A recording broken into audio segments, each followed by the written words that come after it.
Ang iyong mga magulang ay mga pambihirang henyo na malapit ng maging emperador, ngunit ikaw na kanilang anak ay isang walang kwentang hindi kayang magsanay, kaya nagpasya silang gumawa ng panibagong anak. Hindi ako umaasa, nangyari ang kakaibang pangyayari sa kalangitan noong araw na naaksidente ang iyong kapatid. Nang malaman ito ng babaeng emperador, nagpasya siyang pumunta rito upang maghanap ng mapapangasawa, ngunit ang kanyang target ay ikaw na hindi kayang magsanay. Kung kinakailangan, kailangan pang ang patayin ang bagong silang mong kapatid sa kanyang duyan, dahil ang kasalukuyang babaeng emperador ay muling isinilang mula sa nakaraang buhay. Siya lang ang nakakaalam na hindi ka talaga walang kwenta, kundi may katawan na kayang kontrolin ang lahat ng kapahamakan, ngunit natuklasan lamang ito nang maaga kang mamatay sa nakaraang buhay. At sa nakaraang buhay, siya ay nakatakdang pakasalan ang iyong kapatid na si Chen Dao, ngunit kalaunan ay pinawalang bisa ang kasunduan, at sa hinaharap, nang siya ay sumailalim sa pagsubok, siya ay pinatay sa pamamagitan ng pakana ni Chen Dao upang agawin ang kanyang pundasyon ng pagiging emperador. Ngayong muling nabuhay, nagpasya siyang kunin ka sa ilalim ng kanyang pamamahala upang isakatuparan ang kanyang plano ng paghihiganti. Ang mga hangal na ito sa pamilyang Chen ay hindi nila napapansin ang iyong lakas. Noong una, lagi ka nilang tinatrato ng may pag-aalipusta, at dahil dito, ikaw ay naiwang patay sa lansangan bago ka pa man maging matanda. Hindi nila kayo gusto. Kaya ako na ang kukuha sa'yo. Ngayon ay kaarawan ng iyong kapatid na si Chen Dao, at hindi ko hahayaang maging maayos ang lahat. Ngunit bago yon, kailangan ko munang mahanap ang kanyang kuya na si Chen Yang. Sa sandaling yon, habang si Luo Qiangsu ay naghahanap, narinig niya ang hindi inaasahang balita. Prinsesa, ang panganay na anak ng pamilyang Chen ay kaedad ninyo at kasalukuyang nangingisda sa hardin. Gusto ninyo bang maglaro doon? Lumiwanag ang mga mata ni Luo Qiangsu at mumiti siya, hindi ba ito ang gusto ko? Sige, Su Shanggong, dalhin mo ako doon. Sa kabilang banda. Habang ikaw ay payapang nangingisda, biglang may tumunog sa iyong isipan, natukoy ang muling isinilang na babaeng emperador na si Luo Qiangsu. Ang sistema ng 10,000 beses na pagpapalakas ay ini-activate. Bigla kang tumalon, sistema, dumating ka na sa wakas. 2 taon at kalahati, alam mo ba kung paano ko ginugol ang 2 taon at kalahati mula nang ako ay mag-reincarnate? Samantala, ang malakas na espiritu ni Su Shanggong ay nasa iyo na. Kawawang bata, ipinanganak sa isang pamilya ng pagsasanay ngunit hindi kayang magsanay. Pinapanood mo ang iyong kapatid na malapit ng sumikat, ngunit ikaw ay nakakulong lamang sa likod bahay na ito, mag-isa at tahimik na umiiyak. Tiyak na nahihirapan ang kanyang puso. Nang marinig ito ni Luo Qiangsu, nag-isip siya, si Su Shanggong ay hindi rin tapat na tao. Ngunit hindi nakakapagtaka, kahit ang aking ama at mga ninuno ay hindi matuklasan ang katawan ng 10,000 kapahamakan, paano ito makikita ng iba? Mabuti ito, sa kanyang pinakamadilim na oras, ako ay lilitaw at magbibigay sa kanya ng liwanag, tiyak na magiging tapat siya sa akin. Chen Yang, pagkatapos ng araw na ito, ako ang magiging pinakamainit na sikat ng araw sa iyong puso. Mula ngayon, tulungan mo akong makamit ang landas ng emperador. Ako ay may malinaw na paghahati sa utang na loob at hindi ka pababayaan. Sa sandaling iyon, hindi mo alam na ang dalawa ay nasa likod mo na. Ikaw ay nalulubog pa rin sa saya ng pagkakaroon ng sistema. Ang boses ni Su Shanggong ay narinig sa likod mo, ikaw ba si Chen Yang? Nagtatakang lumingon ka sa dalawa, sino sila? Sandali.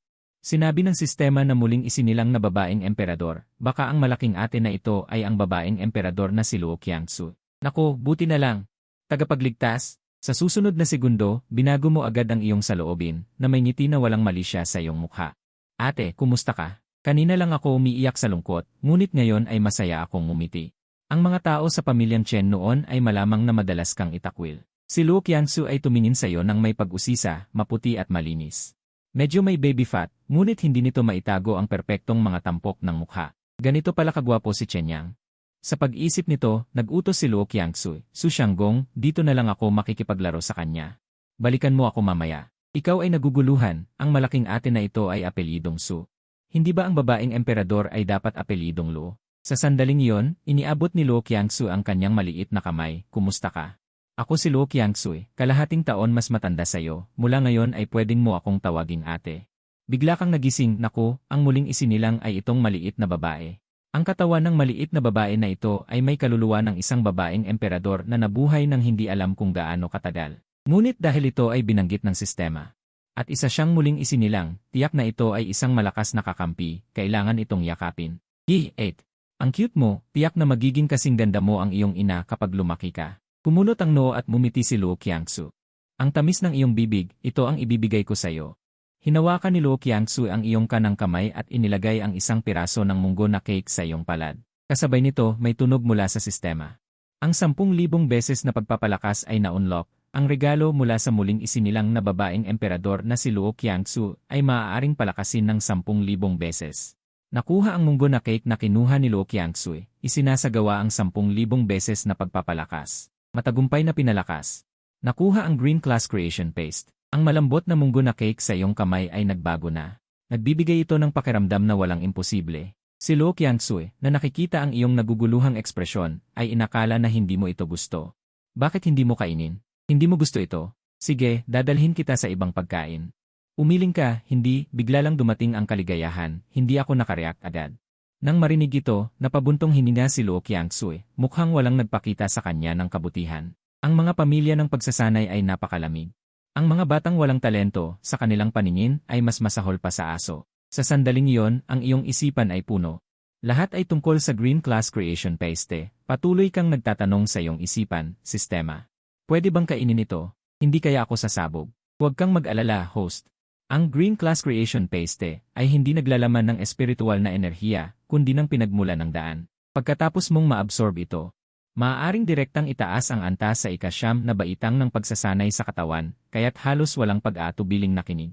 Agad na nilunok ang Green Luo Creation Ointment sa kanyang kamay, bigla niyang naramdaman ang isang enerhiya. Sumabog sa loob ng kanyang katawan, hindi pinansin ang 12 meridian, mabilis na lumibot sa buong katawan. Pinapalusog ang bawat piraso ng laman, pagkatapos ay malinaw niyang naramdaman na ang kanyang laman ay lalong naging matibay. Ang katawan ay puno ng walang katapusang lakas, lahat ng ito ay dapat pasalamatan ang dakilang emperatrice na si Luo Qiangsu. Lihim siyang nangako sa kanyang puso, na sa hinaharap ay tiyak na poprotektahan si Luo Qiangsu. Hindi siya pahihintulutang masaktan kahit isang maliit na pinsala. Kahit anong dahilan ng kanyang muling pagsilang, hindi siya papayag na mangyari ito sa pangalawang pagkakataon. Si Luo Qiangsu ay tumingin sa nag-isip na, ikaw ay naguguluhan sa iyong puso, bakit bigla siyang natigilan? Baka ang Green Luo Cake ay napakasarap. Talagang isang kaawa-awang bata, mukhang hindi pa nakakain ng masarap, sumunod ka sa aking emperatrice, dadalhin kita sa masarap na pagkain at inumin. Upang makita ang lahat ng kagandahan ng mundong ito. Sa pag-isip na ito, bahagyang umiti si Luo Qiangsu, tara, dadalhin kita sa harapang silid. Kumain ng mas masarap. Gusto mong tumanggi, ngunit sa pag-isip, ngayon ikaw ay 3 taon at kalahati at nasa ika-9 na baitang ng pagsasanay sa katawan. Natatangi sa buong daigdig, sino ang matatakot? Sakto. Maaari mo ring tingnan kung anong kakayahan ang magigising sa iyong kapatid na may kakaibang tanda sa pagsilang. Hindi pa nagsisimula ang kaarawan. 2 cute na bata ang magkahawak kamay na naglilibot sa pamilya Chen, mas tiyak na si Luo Qiangsu ang humihila sa iyo na tumingin dito at doon. Gusto niyang ipakita sa lahat na si Chen Yang ay ang kanyang pinili, sinumang mang-api sa kanya ay kalaban ni Luo Qiangsu. Kasabay nito, nag-imbestiga rin siya sa lupain at mga pormasyon ng pamilya Chen kapag sapat na ang lakas. Kung kinakailangan, direktang pumunta at lipulin si Chen Dao ay isa ring magandang pagpipilian. Ang panganib ay dapat patayin sa duyan. Ikaw naman ay hindi lubos na maintindihan ang intensyon ni Luo Qiangsu. Tila ang emperatrice ay labis na nagmamalasakit sa akin. Baka sa nakaraang buhay ako ang kanyang kasintahan, o baka sa hinaharap ako ay magiging tanyag at magwawalis sa mundo ng pagsasanay, kaya't ang emperatrice ay nagpakilala ng maaga. Aba, baka ang muling pagsilang ng emperatrice ay may kinalaman sa akin o may kinalaman sa pamilya Chen. Baka ako rin ay muling isinilang. Ang host ay hindi muling isinilang. Ano nga ba ang nangyari sa hinaharap? Paano muling isinilang si Luo Qiangsu? Ang sistemang ito ay kakagising pa lamang, hindi pa nahuhulaan ang mga pangyayari sa hinaharap. Napansin mo ang isang maliit na detalye, hindi pa nahuhulaan, paano mo mahuhulaan?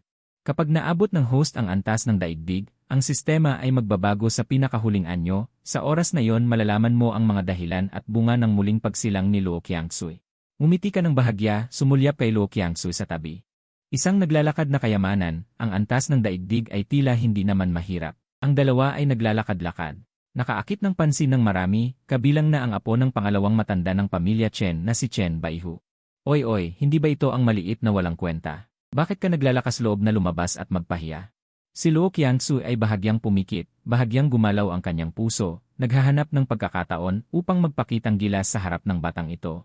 Ngayon ay dumating na sa kanya. Nagmuso ka, dati ay umiiwas ka dahil hindi mo sila matalo. Iniisip mo ba talaga na ako ay malambot na persimmon? Chen Baihu, sino ang sinasabi mong walang kwenta? Ang walang kwenta ay nagsasabi sa'yo. Ang walang kwenta pala ang nagsasabi sa akin, pasensya na, pasensya na. Si Chen Baihu ay nakaramdam ng kakaiba, ngunit ang kanyang malaking ulo ay hindi pa nakakaintindi. Tinakpan ni Lo Qiangsu ang kanyang bibig at hindi mapigilang tumawa. Ang ibang mga bata sa tabi ay nagsalita upang ipaalam, Kuya Hugh, si Chen Yang ay pahigpit na sinasaktan ka sa salita. Biglang naintindihan ni Chen Baihu, itinuro ka at galit na nagsalita, ikaw. Isang walang kwentang hindi marunong magsanay ang nangahas na murahin ako. Papatayin kita. Boom boom, ang malakas na kapangyarihan ng unang baitang ng pagsasanay sa katawan. Sumabog sa loob ni Chen Baihu. Kuya Hugh, huwag. Papatayin mo si Chen Yang niyan. Ang mga bata sa tabi ay sumisigaw ng huwag, ngunit ang kanilang mga mata ay puno ng kasiyahan.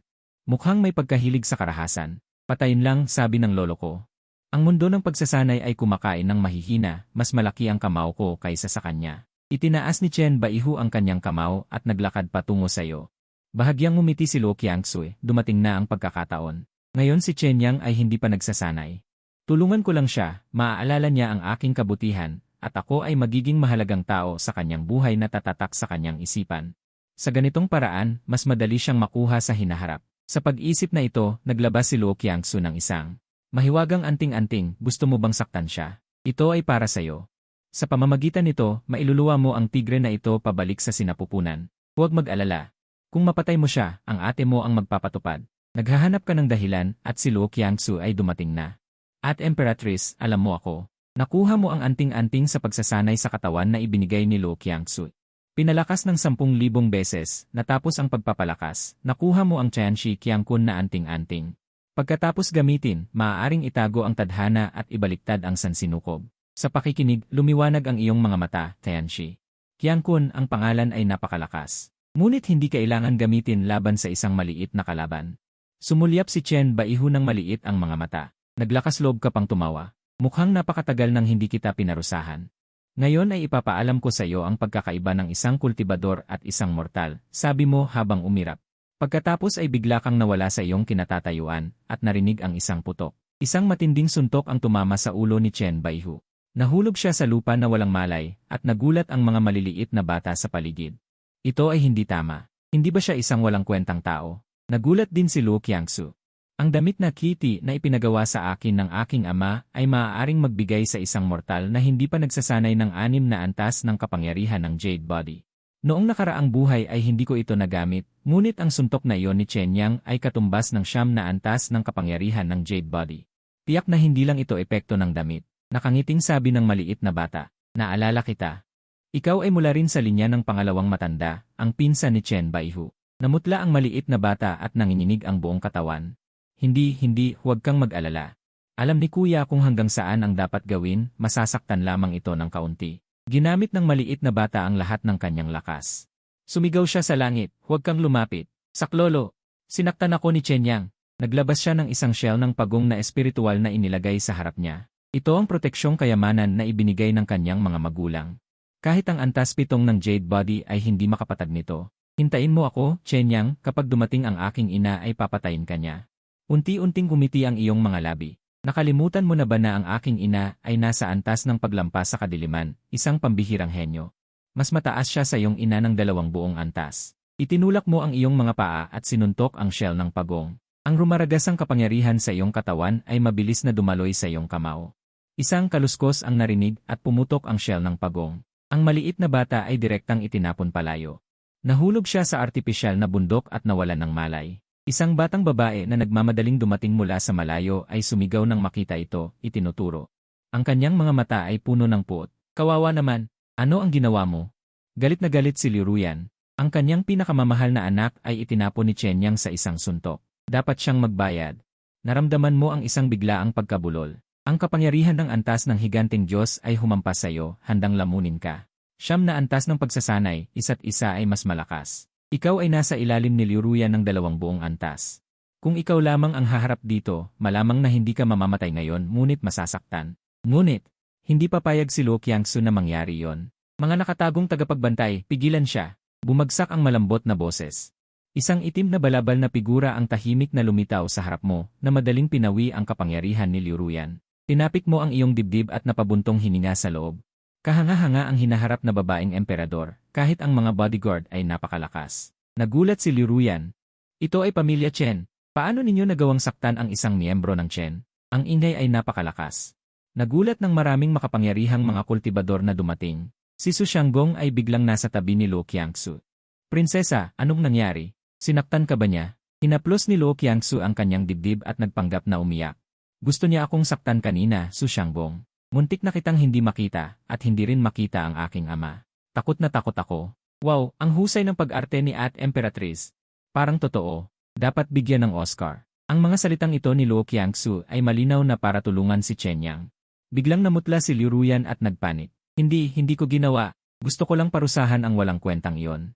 Hindi ko kailanman sinaktan ng prinsesa. Nang marinig ito, dumating si Jiao na nakakunot ang noo. Yang anong nangyari? Halika, tingnan ni nanay kung nasaktan ka. Pinisil mo ng malakas ang iyong mga mata hanggang sa mamula. Nanay, gusto nila akong saktan, ngunit pinrotektahan ako ni ate, kung hindi ay hindi na kita makikita. Nagulat si Luo Qiangsu sa loob. Mabilis matuto ang batang ito. Naawa si Jiao. Tumingin siya kay Chen Baihu na nakahiga sa lupa at sa maliit na bata, may kislap ng lamig sa kanyang mga mata. Hindi ganoon iyon. Siya, sinuntok niya at nabasag ang shell ng pagong at itinapon si Nannan sa artipisyal na bundok. Mapahamak na maliit na hayop, napakabata pa ay marunong ng magsinungaling. Isang palakpak. Ang hindi nakikitang espada ay naging isang malaking kamay at sinampal si Liu Ruyan sa mukha. Ang tono ni Jiao ay may bahid ng pagpatay. Linisin mo ang iyong bibig. Isang boses ang nagmula sa pinagmulan ng pamilya Chen kasama ang isang matandang may puting buhok at mukhang bata. Siya ay ang pangalawang matanda ng pamilya Chen. Si Liu Ruyan ay tila nakakita ng pag-asa. Hinawakan niya ang kanyang pisngi at biglang umiyak ng malakas. Lolo, dapat mo akong tulungan, Liu Yan. Wala ang asawa ko, kami ng anak ko ay umaasa lamang sa iyo, Lolo. Sinaktan ng maliit na walang kwenta sina Baihu at Nannan. Ngayon sila ay walang malay at halos patay na. Mababa ang aking kakayahan, pakiusap, Lolo, iligtas mo sila. Malamig ang tingin ng pangalawang matanda. Dalawang espiritual na enerhiya ang nag-angat kina Chen Baihu at Nannan upang pagalingin ang kanilang mga sugat. Hindi nagtagal, unti-unting nagising ang dalawang bata. Baihu, Nannan, sabihin niyo ang totoo kung ano ang nangyari. Tutulungan kayo ni Lolo. Itinuro ka ni Nannan. Siya.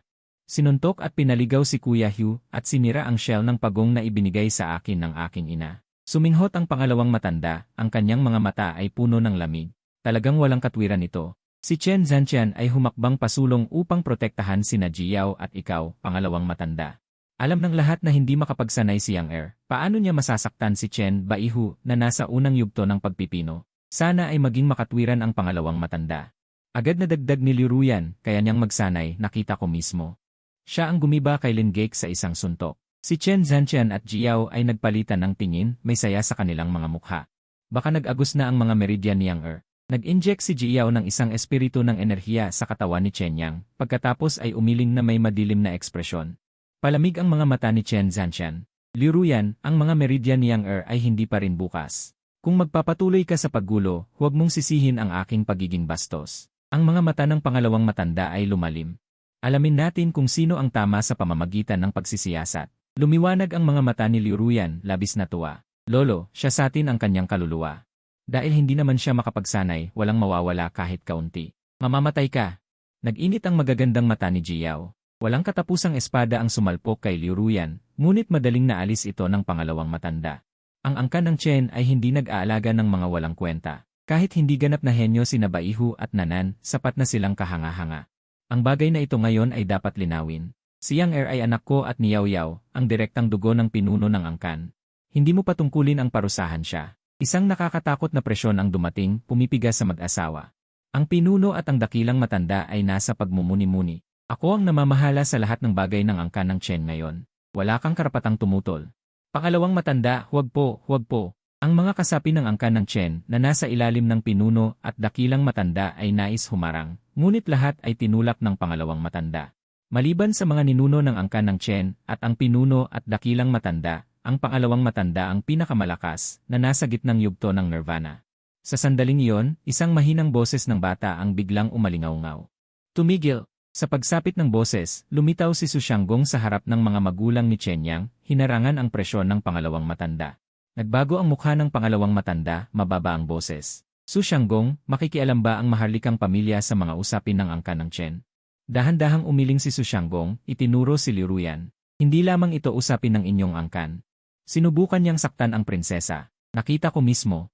Hindi totoo. Lolo, sila ay nag-akusa sa akin ng mali. Sumimangot si Luo Qiangsu, ang kanyang mga kamay sa kanyang baywang. Sabi mo hindi ba? Ano ang patunay? Sumunod si Su Shanggong. Prinsesa, madali ito. Siya sa atin ang kanyang kaluluwa. Magandang ideya. Ang angkan ng Chen ay maaaring magsiyasat ng kaluluwa. Si Liu Ruyan ay nagtangkang patayin ako.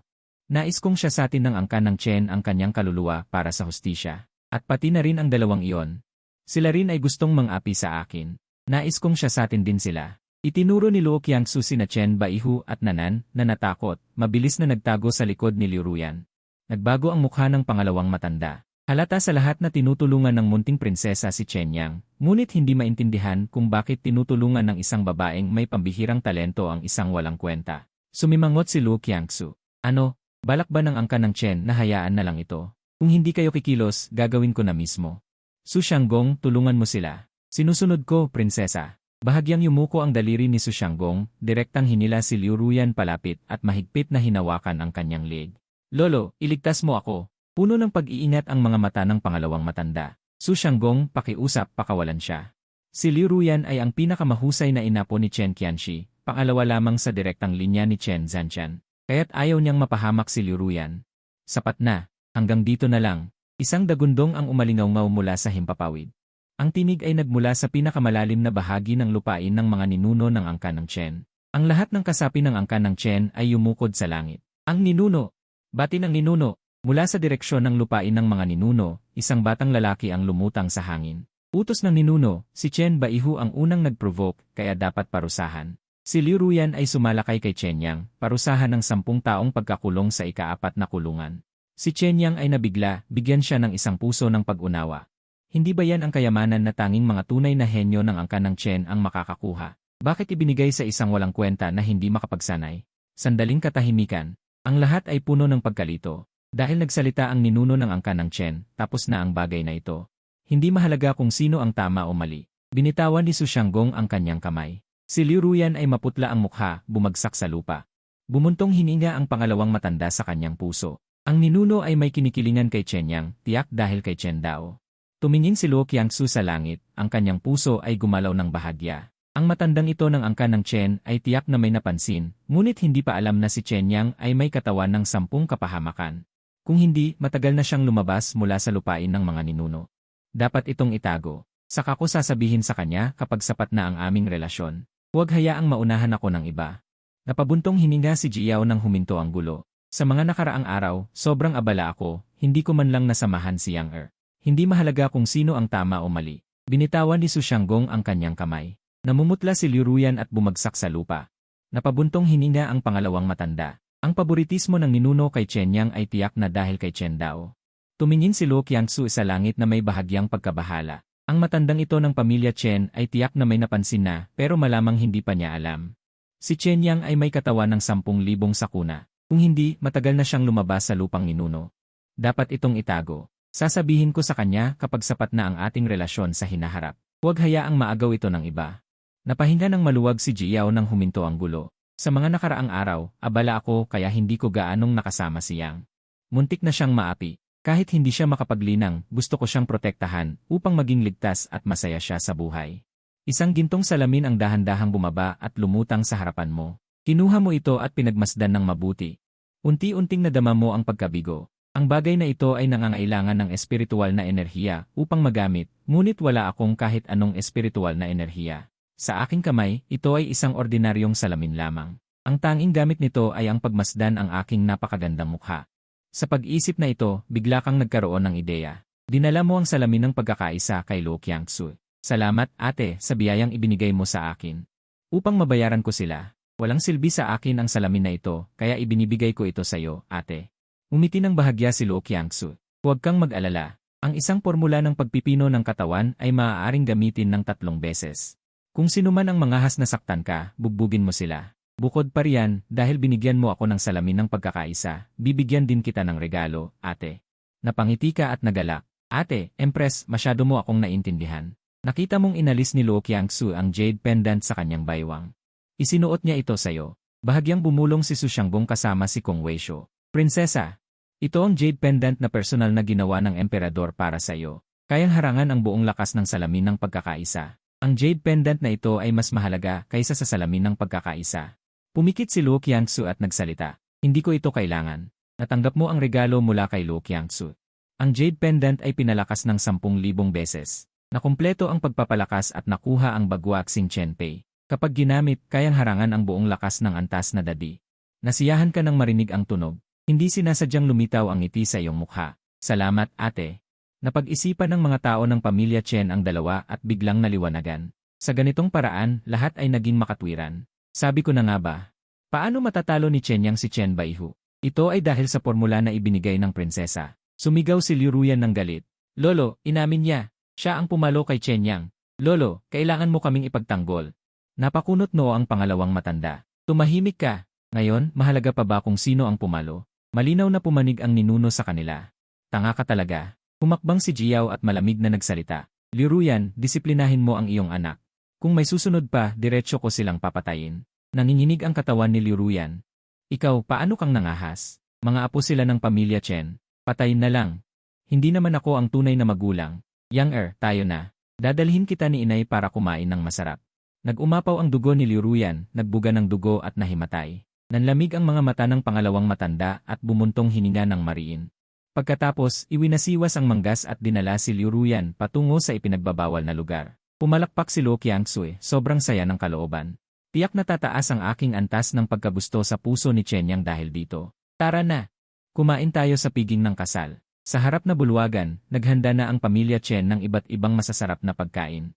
Ikaw, may maikling binti, lumukso-lukso papalapit kay Luo Qiangsu. Maupo ba ako sa tabi mo? Tiningnan ni Luo Qiangsu ang nakatutuwang sanggol sa harap niya, unti-unting umaapaw ang kanyang maternal instinct. Sige, dito ka umupo, ate. Mukhang masarap ang 3 tusok na manok. Pwede mo ba akong kunan ng 1 piraso? Pumayag si Luo Qiangsu ng masaya. Kinuha niya ang 1 piraso at inilagay sa iyong mangkok. Nakuha mo ang 3 tusok na manok mula kay Luo Qiangsu. Isinasagawa ang 10,000 beses na pagpapalakas. Tapos na ang pagpapalakas. Nakuha mo ang limon na 8 tusok na manok. Pagkain nito ay maaaring makalampas sa hangganan ng pagpapaligo ng katawan. Wow, hindi na matatalo. Tumingin sa mesa ng pagkain, puno ng galak kang nagpatuloy sa pagsasalita. Ate, at iyong bulaklak na nektar daw ay masarap. Pwede mo ba akong buhusan ng 1 tasa? Medyo nainis si Jiao, dumiretso at binuhat ka. Prinsesa, huwag po kayong magalit. Si Yang ay bata pa, hindi pa marunong. Si Su Shanggong naman ay tahimik na nagpaalala. Kamahalan, pakiusap, ingatan ang dangal ng maharlikang pamilya. Ay, sayang naman. Kung nakain ko lahat ng nasa mesa, baka maging antas ng lupa ko. Tumingin sa mangkok, 1 piraso na lang ng limon na 8 tusok na manok. Nalungkot kang isinubo ito, biglang kumalat ang makapangyarihang lakas na pumulupot sa iyong buong katawan sa isang iglap. Hinarang ng sistema ang lahat ng aura. Kahit si Jiao na pinakamalapit sa iyo ay walang napansing kakaiba. Sabay nito, tumunog ang sistema sa iyong isipan. Binabati kita, host, matagumpay na nalampasan ang hangganan ng pagpapaligo ng katawan. Nadarama ang walang katapusang lakas. Tumango ka ng may kasiyahan. Ang sarap ng pakiramdam. 4 na taon pa lamang ang ate na babaeng emperador, malamang ay hindi pa siya nagpapaligo ng katawan. Kapag umabot na siya sa 9 na antas ng pagpapaligo ng katawan, pupunta ako at gagabayan siya ng kaunti para malampasan din niya ang hangganan. Ngunit hindi ko maaaring ipakita ang aking pagkatao kung hindi ay hindi ko siya magagawang makuha ang impormasyon. Engan, napagpasyahan na ito. Marami pang oras bago ang ritual ng paggising ni Chen Dao. Ikaw ay nagpapatatag ng iyong sariling antas ng kapangyarihan. Sa tulong ng sistema, walang makakatuklas ng iyong abnormalidad. Mula sa malayong karamihan, biglang may sumigaw, tingnan niyo, iyan ang 9 na kulay na talaan. Mula sa talaan ay bumaba ang isang babae. Ang kanyang mukha ay kahawig ni Jiao. May nakakilala sa kanya. Ito ang diwata ng lawa ng Yao na si Jie Lingyu. Ngumiti si Jiao at lumipad paitaas. Tiyahin, akala ko hindi ka na darating. May mga bagay na naantala. Sa kabutihang palad ay hindi ako nahuli. Kumusta si Yang? Kamusta siya kamakailan? Tumalon ka mula sa upuan at tumakbo sa harap ni Jie Lingyu. Lola, nandito si Yang. Ngumiti si Jie Lingyu ng bahagya, may pagmamahal sa kanyang sinabi, ang bait ni Yang. Lola, ang ganda mo pa rin. Ikaw at si Inay ang pinakamagagandang tao sa mundo. Napatawa si Jie Lingyu ng sobra. Yang, ang kulit mo pa rin sa pagsasalita. Napabuntong hininga si Jiao, kapag lumaki ito, hindi ko alam kung ilang babae ang masasaktan nito. Tinignan ni Luo Qiangsu si Jie Lingyu, unti-unting gumagalaw ang mga alaala sa kanyang puso.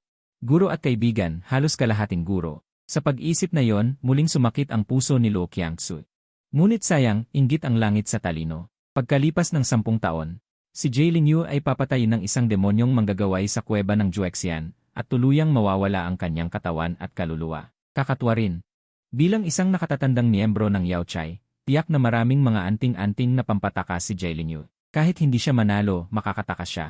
Bakit siya nakipaglaban hanggang kamatayan sa demonyong manggagaway? Pagkamatay ni Jie Lingyu, nabaliw si Jiao sa pag-ensayo. Upang maghiganti para sa kanya, ngunit sa kasamaang palad, ilang taon pagkatapos, ang mag-asawa ay namatay din sa kuweba ng Juexian. Pagkatapos noon, hindi nagtagal ay namatay si Chen Yang sa ilang, at bumagsak ang pamilya Chen. Si Chen daw lamang ang nakaligtas sa buong pamilya. Ang mga hindi nalutas na kasong ito ay puno ng kakaibang bagay. Hindi ko ito naisip noong nakaraang buhay, ngunit dahil muling isinilang ako. Maaaring malutas ang ilang mga pagdududa. Sa tamang panahon, ibibigay ko ang impormasyon kay Chen Yang nang hindi direkta. Upang siya ay magpaalala kay Jie Lingyu. Ang trahedya ng pamilya Chen at Ji ay maaaring maiwasan. Nag-isip si Luo Qiangxi at nagpasya na sa kanyang puso. Dumating na ang tamang oras. Isang malakas na pagsabog sa himpapawid, isang matandang lalaking nakasuot ng purple na damit ay nakatayo sa himpapawid. Bitbit ang isang sanggol sa kanyang mga bisig. Dahan-dahang nagsalita si Jiao, Xiao Yi, iyan ang dao. 12 meridian ang bukas, walang dungis, parang isinilang para sa pagsasanay. Bahagyang tumango si Jie Lingyu nang walang gulat. Sa halip, tumingin siya kay Chen Yang at mumiti ng bahagya. Yang, tandaan mo ang isang bagay, ang proteksyon ng langit ay may kasamang biyaya. Ang tinatawag na talento ay simula lamang ng pagsasanay. Kung saan ka makarating ay nasa iyong sarili. Ang pagsasanay ay hindi lamang sa pamamagitan ng 12 meridian. Naiintindihan mo ba? Naiintindihan, sobrang naiintindihan. Kung ipapakita mo ang marahas na pagsasanay ng pagbasag ng katawan, malamang na mahulog ang panga ng lahat. Ngunit kahit mayroon kang mga kakayahan, hindi ka pa walang kalaban. Kailangan mong maging mababa ang profile sa ngayon.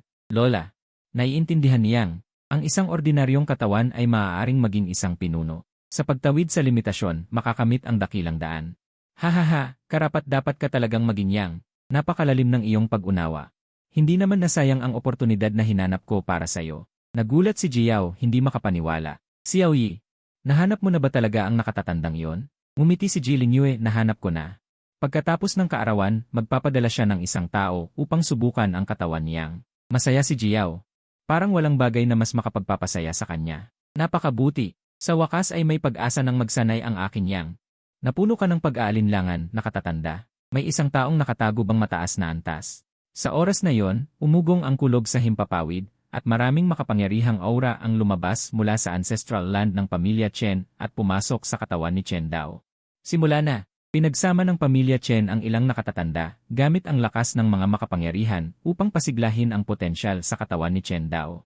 Ang kanyang talento, anuman ito, ay lubos na mailalantad ngayon. Ang sanggol na isinilang na may pambihirang pangyayari sa langit at lupa. Anong nakakatakot na talento ang kanyang gisingin? Nag-uusap ang lahat, hindi inaalis ang tingin sa himpapawid. Pumikit si Chen Dao, ang kanyang katawan ay natatakpan ng espiritual na enerhiya, lumulutang sa himpapawid. Sunod-sunod na lumilitaw ang mga anino sa likod niya. May mga dragon, phoenix, at mga kilin at iba pang mga mahiwagang hayop. Ang kalangitan ay puno ng kulay, namumukod tangi ang mga pangyayari. Parang ang tadhana ay bumababa, lahat ng nilalang ay sumasamba. Siya ay isang likas na pinuno. Ang pamilya Chen ay may likas na pinuno. Nagulat ang mga tao sa ibaba. Tignan niyo! Ang likas na buto ng pinuno ay nabubuo na. Ang mga anino ng lahat ng nilalang sa likod ni Chen Dao ay patuloy na pumapasok sa kanyang katawan. Ang kanyang dibdib, ang ginintuang buto na puno ng daan na enerhiya ay malinaw na nakikita. Sus Mariosep! Buto ng pinuno! Biglang kumuha ng salamin si Jailing upang tingnan ang kanyang mga mata. Pagkatapos ng ilang pagtingin, napabuntong hininga siya ng maluwag. Buti na lang wala akong dobleng pupil, kung hindi, ako na ang kontrabida. Samantala, tiningnan ni Luo Qiangsu si Chen Dao na may malalim na tingin, hindi katulad ng isang 4 na taong gulang na bata. Tulad ng dati, siya ay isang likas na pinuno. Susunod ay ang pagpapala ng langit. Kapag natapos na ang pagpapala, si Chen Dao ay magiging tunay na tagapagdala ng tadhana. Ngunit ngayon ay iba na ang panahon. Sa presensya ng emperyador na ito, gusto mo pa bang mabiyayaan? Panaginip ka. Patuloy na nagbabago ang mga pangyayari sa himpapawid. Ang buto ng pinuno na nakatago sa katawan ni Chen Dao ay halos ganap ng lumitaw. Ngunit sa iyong puso ay naramdaman mo na ang lahat ay walang kakaiba, isang hindi maipaliwanag na kakaiba. Ang koneksyon ng dugo kay Chen Dao ay tila naputol ng isang bagay.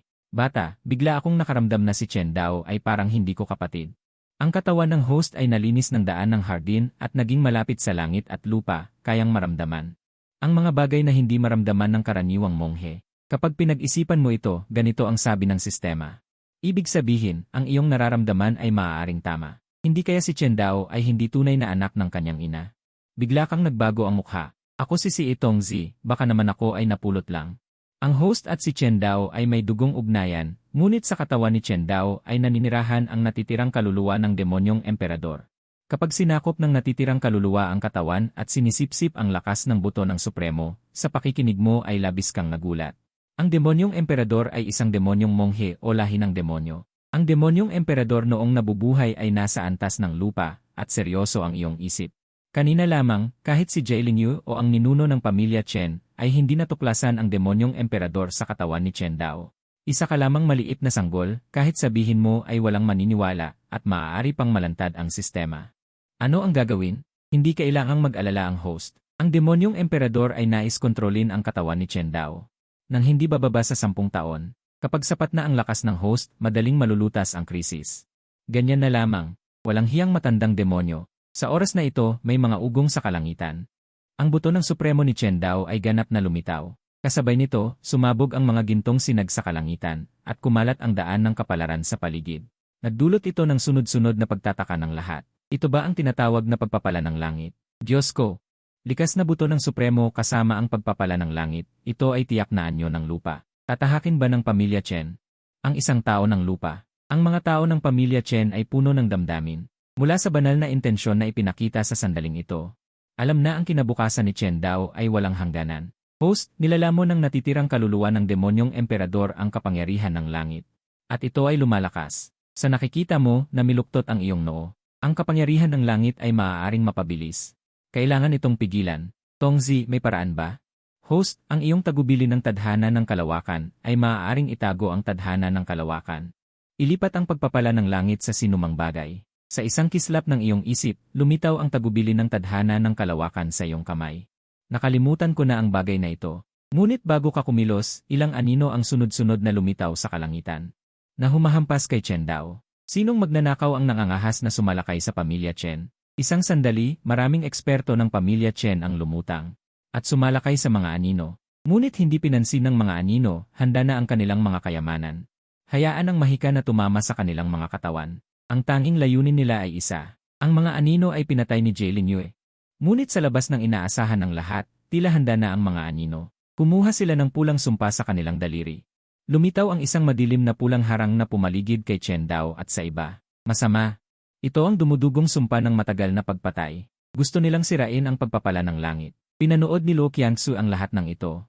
Walang pagtataka dahil ang lahat ng mga anino ay kanyang inayos. Alam niya mula sa nakaraang buhay. Ang isang lihim na lugar at ginamit ito bilang kondisyon upang umarkila ng mga mandirigmang ito mula sa pavilion ng walang tanong. Sinira ang seremonya ng pagpapala ni Chen Dao. Pavilion ng walang tanong. Ang mga salarin ay mula sa walang tanong, isa sa pinakamisteryosong organisasyon sa mundo ng pagsasanay. Basta sapat ang bayad, magagawa nila ang anuman. Malinaw. Malapit na silang magtagumpay. Ngumiti si Luo Qiangxi ng kontento. Sa pagkakaroon ng pagpapala ng langit, bumababa ang lakas ni Chen Dao ng isang bahagi. Mas madali siyang patayin sa hinaharap. Ngumiti rin siya. Ganito rin naman makatipid pa ng isang talisman. Sana malaman ko kung sinong mabuting tao ang gumawa nito. Para magpasalamat. Ngunit may hindi inaasahang pangyayari. Sa pinakaloob ng katawan ni Chen Dao, isang malaking mata na pinalibutan ng demonyong kasangkapan ay biglang bumukas. Sa susunod na sandali, ang buong dumudugong sumpa ng matagal na pagpatay ay nawasak. Ang pagsalungat ng pormasyon. Ang mga anino ng pavilion ng walang tanong ay naging alikabok. Nagulat si Luo Qiangsu. Ano ang nangyari? Ano ang nangyari? Gayon din ang lahat na naroon. Ang pagkawala ng dumudugong sumpa ng matagal na pagpatay ay biglaan. Ito ang langit, tiyak na sinira ng langit ang pormasyon. Pagpapala ng langit, siya ay anak ng tadhana. Ang pamilya Chen ay nagkaroon ng isang anak ng tadhana. Masaya at tuwang-tuwa ang mga tao. Namiluktot ang noo ni Jialing Yue. Ito ba talaga ang langit?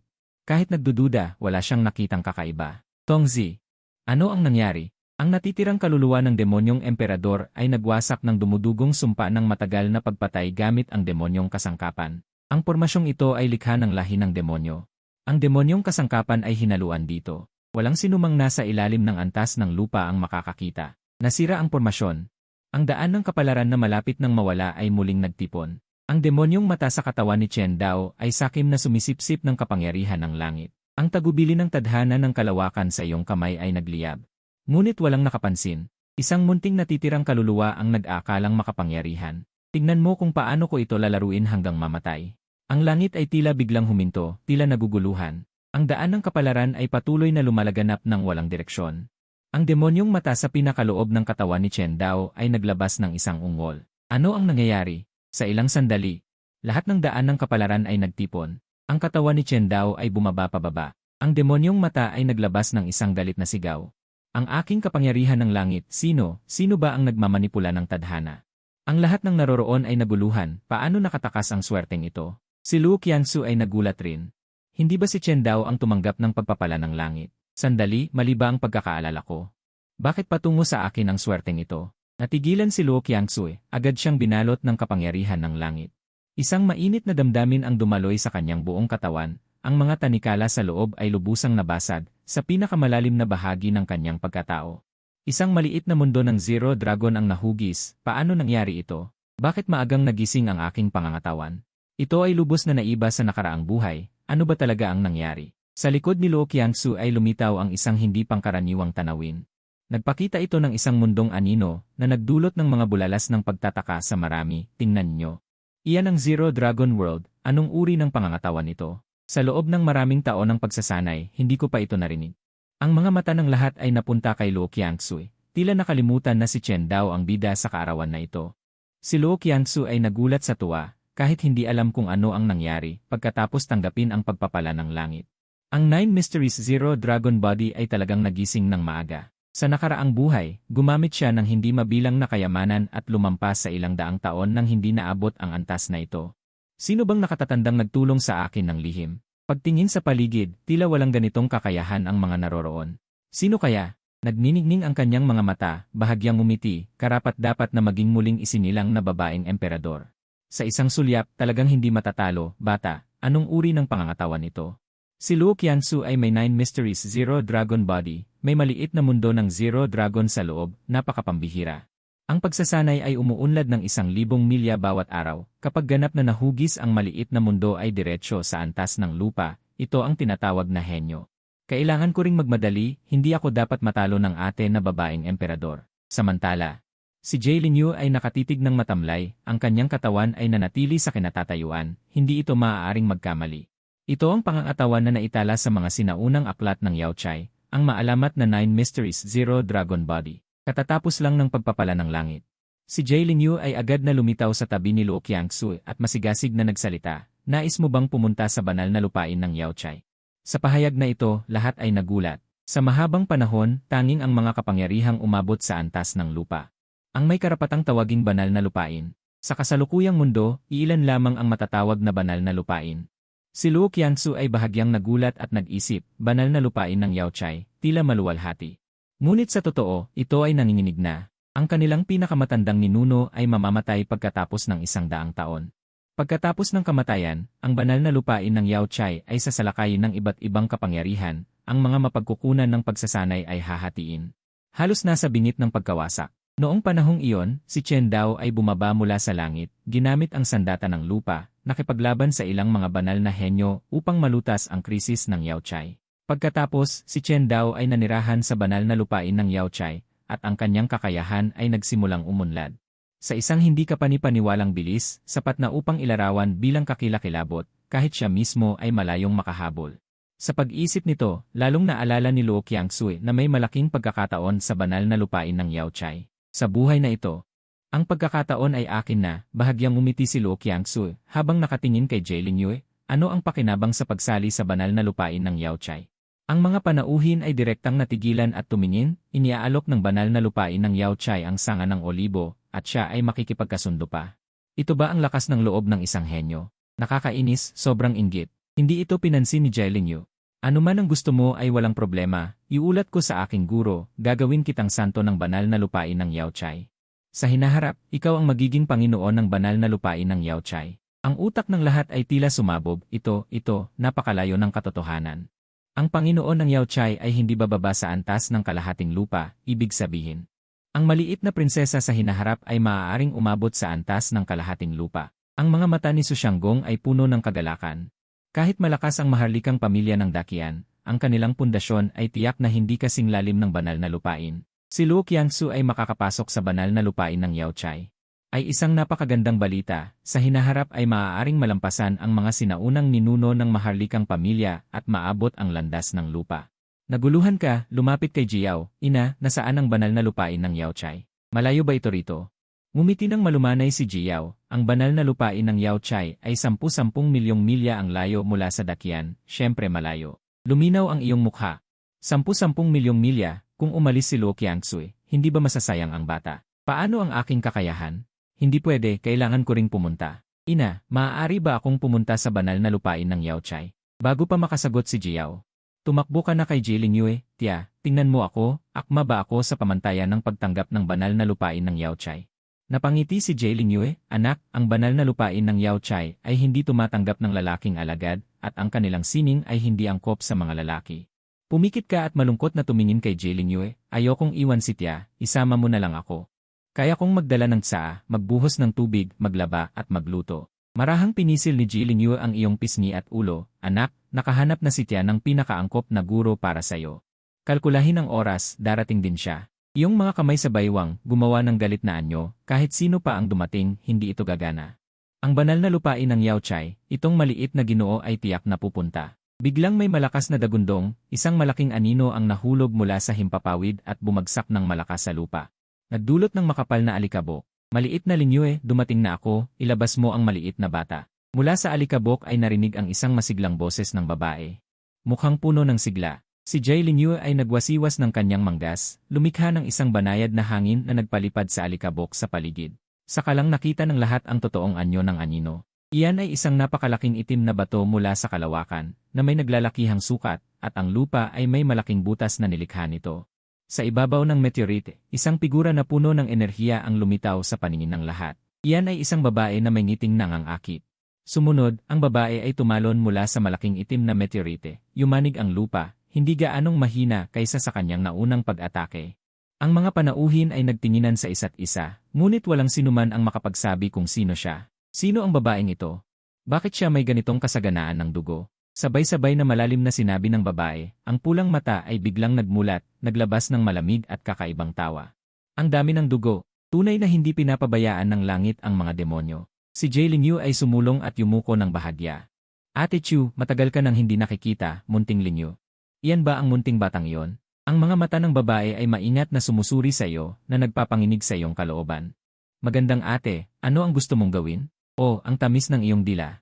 Ako si Chu Yukian, dumating upang tingnan ang iyong talento para sa matanda. Hindi pa tapos si Chu Yukian. Parang pagbubuhat ng sisiyo, hinila kanya, at paulit-ulit na inihagis at sinalo, gumaganap ng mga kakaibang galaw. Magandang ate. Ano ang ginagawa mo? Pakibitaw mo ako. Nasusuka na ako, nasusuka na. Matapos ang hindi mabilang na pag-ikot, sa wakas ay tumigil si Chu Yukian, inilapag ka sa lupa at nagtaas ng 3 daliri. Munting bata, ilan ito? 3. Ano pa ba? Sa oras na yon, ang iyong mga laman loob ay parang may unos, handang sumuka anumang oras. Lahat ito dahil sa kanya. Haha, magaling, magaling. Nakapagpakatino ka pa. Halika, suntukin mo ng buong lakas ang bakal na ito. Kung makagawa ka ng kahit isang maliit na marka, kwalipikado ka na. Magkakaroon ka ng karapatang maging aking junior apprentice. Junior apprentice? Ayoko maging junior apprentice mo. Hindi ba mas masarap sumama sa magandang ate, makasakay sa malakas, at magpataas ng antas? Muli mong kinumpirma, kung makagawa ka ng marka, magiging junior apprentice ka niya. Kung hindi, umiti ka, tiyak na walang tadhana tayo. Dahan-dahan kang lumapit sa itim na meteorite. Patuloy na iwinawasiwas ang iyong braso, parang ginagamit mo ang lahat ng lakas. Mounting meteorite. Tikman mo ang suntok ng iyong binata. Matatag ang iyong mukha, handang gamitin ang 1% ng iyong lakas. Ang mga nasa paligid ay nag-uusap-usap. Ito ay isang itim na meteorite, isang maliit na bata na hindi marunong magsanay. Paano siya makakagawa ng marka dito? Ang pagtanggap ng alagad sa pamamagitan ng itim na meteorite, ang paraang ito ay parang sa maalamat na sektang iyon. Ang banal na palasyo ng Fan. Lahat ay nagulat. Sila pala iyon. Sinasabing ang bawat henerasyon ng banal na palasyo ng Fan ay may kakaunting alagad. Ang kanilang mga pamamaraan ay napakahigpit, nagsisimula sa mga sanggol. Ang mga sanggol na may saga ng dugo, ngunit barado ang mga meridian ay ang pinakamainam na pagpipilian. Lahat ay tumingin kay. Alam nilang si Chen Yang ay ipinanganak na may 12 baradong meridian, hindi makapagsanay. Ngunit kung siya ay tanggapin ng banal na palasyo ng Fan, magiging ibang-iba ito. Nangangahulugan ito na si Chen Yang ay tatahak sa isang ibang landas. Hindi makapagsanay. Ngunit ang kanyang lakas ay hindi matatalo sa mga kultibador. Marami sa mga miyembro ng pamilya Chen na nang-api at nang-alipusta sa iyo ay naguguluhan at nagdarasal na huwag kang magtagumpay. Banal na palasyo ng Fan. Si Luo Qiangsu ay nag-iisip ng nakayuko. Noong nakaraang buhay, hindi sila lumitaw. Bakit sila biglang lumitaw ngayon? Maaaring ang aking muling pagsilang ay nag-trigger ng ilang anino na naging dahilan ng pagbabago ng mundo. Sa kanyang pag-isip, si Luo Qiangsu ay makaisip lamang ng isang posibilidad. Ngunit kung si Chen Yang ay talagang makapasok sa banal na palasyo ng Fan, ito ay isang magandang pagpipilian. Kahit papaano, magkakaroon siya ng kakayahang protektahan ang sarili bago magising ang kanyang katawan ng 10,000 kapahamakan. Sa oras na yon, sa iyong isip, ay inuulit na huwag mag-iwan ng marka at nagkunwaring ubod ng lakas, ngunit ginamit mo lamang ang 1% ng iyong lakas. Suntok sa itim na meteorite, isang malakas na tunog ngunit walang nangyari, walang kahit isang marka. Humina ka ng maluwag, buti na lang walang aberya. Si Jai Lingyu ay patuloy na bumuntong hininga. Ito ba ang kalooban ng langit? Nangangahulugan ito na si Chen Yang ay hindi maaaring tahakin ang landas ng pagpapatibay ng katawan at mananatiling isang mortal habang buhay. Sa oras na yon, tanging si Chu Yuqian ang nakatitig ng mabuti sa itim na meteorite, ang kanyang mukha. Ay unang naguguluhan, pagkatapos ay nagulat, at sa wakas ay nagningning ng labis na tuwa. Henyo, isang henyo na mas mahusay kaysa sa akin. Matanda, natagpuan ko na para sa iyo ang tunay na henyo. Isang walang kapantay, pambihirang henyo. Naguguluhan ka. Naguguluhan din si Jai Lingyu. Naguguluhan ang lahat. Hindi ba walang marka? Bakit siya masaya? Naguguluhan ka saglit. Sa iyong puso may masamang pakiramdam. Tumingin ka muli sa itim na meteorite sa lugar na sinuntok. Kumikislap ng napakahinang liwanag. Pagkalipas ng ilang sandali, ang buong itim na meteorite ay patuloy na naglalabas ng nakakasilaw na liwanag. Sunod-sunod na lumitaw ang mga bitak. Isang malakas na putok. Ang itim na meteorite ay direktang nabasag. Lahat ay natulala. Ikaw ay nakatayong natigilan. Hindi, 1% lang ng lakas ko ang ginamit, bakit ka pumutok? Si Chu Yuqian ay binuhat ka at itinaas ng mataas. Binata kong alagad. Pinakamamahal kong alagad, mula ngayon ikaw ay miyembro na ng palasyo ng pagbabalik-tanaw. Walang dapat ipagpaliban. Dadalahin kita agad sa guro. Sabay na sumigaw sina Jai Lingyu at ikaw, sandali. Kagalang-galang na Chu, siyang ay hindi pa umalis sa pamilya Chen mula pagkabata. Pakiusap, bigyan po ng kaunting oras. Hayaan mo akong, bilang kanyang ina, magbigay ng ilang bilin. CJ, bilis-bilis. Mabilis kang kumaway, hindi pa ako pumapayag. Bakit mo ako tinatawag na alagad? Ngumiti si Chu Yuqian, naintindihan ng ate. Ang alagad ay gusto ng pambungad na regalo, di ba? Sa susunod na sandali, sunod-sunod na kumikinang na mahiwagang sandata ay inilabas at inipon sa harap mo. Halika, pumili ka kahit ano. Namangha ang lahat. Kahit isa ay pinakamataas na mahiwagang sandata. Umurong ka ng isang hakbang, nakakaawa, ay. Hindi ko gusto ang mga mahiwagang sandata. Sa tingin ko, mas bagay ako sa lawa ng Yao. Nahulog sa lupa ang mahiwagang sandata sa kamay ni Chu Yuqian. Alagad, ayaw mo bang sumali? Malakas na sinabi ni Jai Lingyu, Yang, huwag kang magsalita ng walang katuturan. Ang pamamaraan ng pagpapalakas ng katawan ng palasyo ng pagbabalik-tanaw ay pinakaangkop sa iyo. Ito ang pinakamagandang pagpipilian para sa iyo. Gusto mong tumanggi, ngunit wala kang maisip na tamang dahilan. Tiningnan ka ni Chu Yuqian na naguguluhan, biglang nagsalita, maaari bang ang iyong munting bata, may nagustuhan bang babaeng mula sa lawa ng Yao? Nang sabihin ito, lahat ng tingin ay sabay na napunta kay Luo Qiangsu. Hindi kaya ganito talaga? Bahagyang nakaangat ang sulok ng bibig ni Chu Yuqian, siya nga. Ang galing, ang galing. Kukunin ko rin siya bilang alagad para maging tagapagpainit ng higaan mo. Mabilis na pumigil si Jai Lingyu. Talagang hindi ito pwede, pagkatapos mong mag-isip ng matagal, nagbigay ka ng isang kompromisong solusyon, iyon. Kung gusto mo akong maging guro, pwede naman, pero kailangan mong sumang-ayon sa isang bagay. Sabi mo, junior apprentice. Kahit ano pwede, Senior Sister Chu, ilipat natin ang sekta sa tabi ng Yao Pool. Ang mga tao sa paligid ay nakarinig at nagkatinginan. Ang batang ito, hindi kaya nais niya ang mga diyosa ng Yao Pool. Ang mga sekta ay itinayo sa mga lugar na mayaman sa espiritual na enerhiya. Ang pagpapalit ng lokasyon ay talagang imposible. Mukhang. Ang batang ito ay walang kapalaran sa palasyo ng pagbabalik-tanaw. Si Chu Yuqian ay nag-isip saglit at nagtanong, ito lang ba ang kondisyon? Tumango ka. Sa totoo lang, interesado ka rin sa body tempering teknike, ngunit kung ikukumpara, ang kabataan ay mas mahalaga. Kung maililipat ang sekta sa tabi ng Yao Pool, iyon ay magiging perpekto. Ngumiti si Chen Yuqian. Walang problema, ito ay napakasimpleng kahilingan. Ang lahat ay naguluhan muli. Ang sekta ba ay basta na lang maililipat? Naglabas si Chen Yuqian ng isang bato ng komunikasyon at sumigaw sa loob nito. Matanda, binigyan kita ng isang walang kapantay na henyo. Mag-ayos ka agad at ilipat ang sekta sa Yao Pool. Huwag kang mag-alala, Junior Apprentice. Kami ng Fansheng Dian ay hindi umaasa sa espiritual na enerhiya sa pagsasanay. Kung nasaan ang tao, doon ang sekta. Halika na at batiin mo ang iyong senior sister. Lumiwanag ang iyong mga mata, may tuwa sa iyong mukha. Junior Apprentice Chen Yang ay bumabati sa senior sister. Kung gayon, mahal na senior sister, kailangan mo pa bang dagdagan ang mga regalong ito? Kumaway si Chen Yuqian, walang pakialam. Haha, lahat ibibigay ko sa'yo. Nang marinig ito, masaya mong niyakap ang isang tumpok ng mga artifact. Pasuray-suray kang lumapit kay Luo Qiangsu. Ate, binigyan ako ng aking senior sister ng maraming artifact. Hindi ko naman kailangan lahat ito. Hatiin natin sa kalahati. Nagulat si Luo Qiangsu. Hindi kaya talagang nagkagusto sa akin ang batang ito? Ate, hindi mo ba gusto? Nag-init ang puso ni Luo Qiangsu at mumiti ng matamis. Gusto ko, tiyak na nag-isip lang ako ng sobra. 3 taong gulang na bata lang siya. Ano ang alam niya tungkol sa pag-ibig? Ate, ang ganda ng pulseras na nasa kamay mo. Pwede mo bang ibigay sa akin?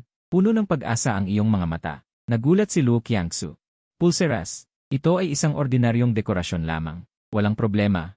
Kahit anong bagay na galing sa'yo, gusto ko. Napakamot ng noo si Chen Zhanshan. Pakiramdam ko, magiging kontrolado ang batang tupa sa hinaharap. Ubo ng ubo si Chen Zhanshan. Ang bahaging iyon ay katulad ko. Inalis ni Luo Qiangsu ang pulseras at ibinigay sa'yo. Kung gusto mo, ibibigay ko ito sa'yo. Pagkatapos ay kumuha siya ng isa pang artifact. Ito ang mahiwagang bagay na ginawa ng aking ama para sa akin. Ibinibigay ko rin ito sa'yo. At Empress, masyado mo akong naintindihan. Ang iyong mga mata ay puno ng kagalakan. Sa sandaling kunin mo ang mahiwagang bagay, dumating ang parang mekanikal na tunog ng abiso.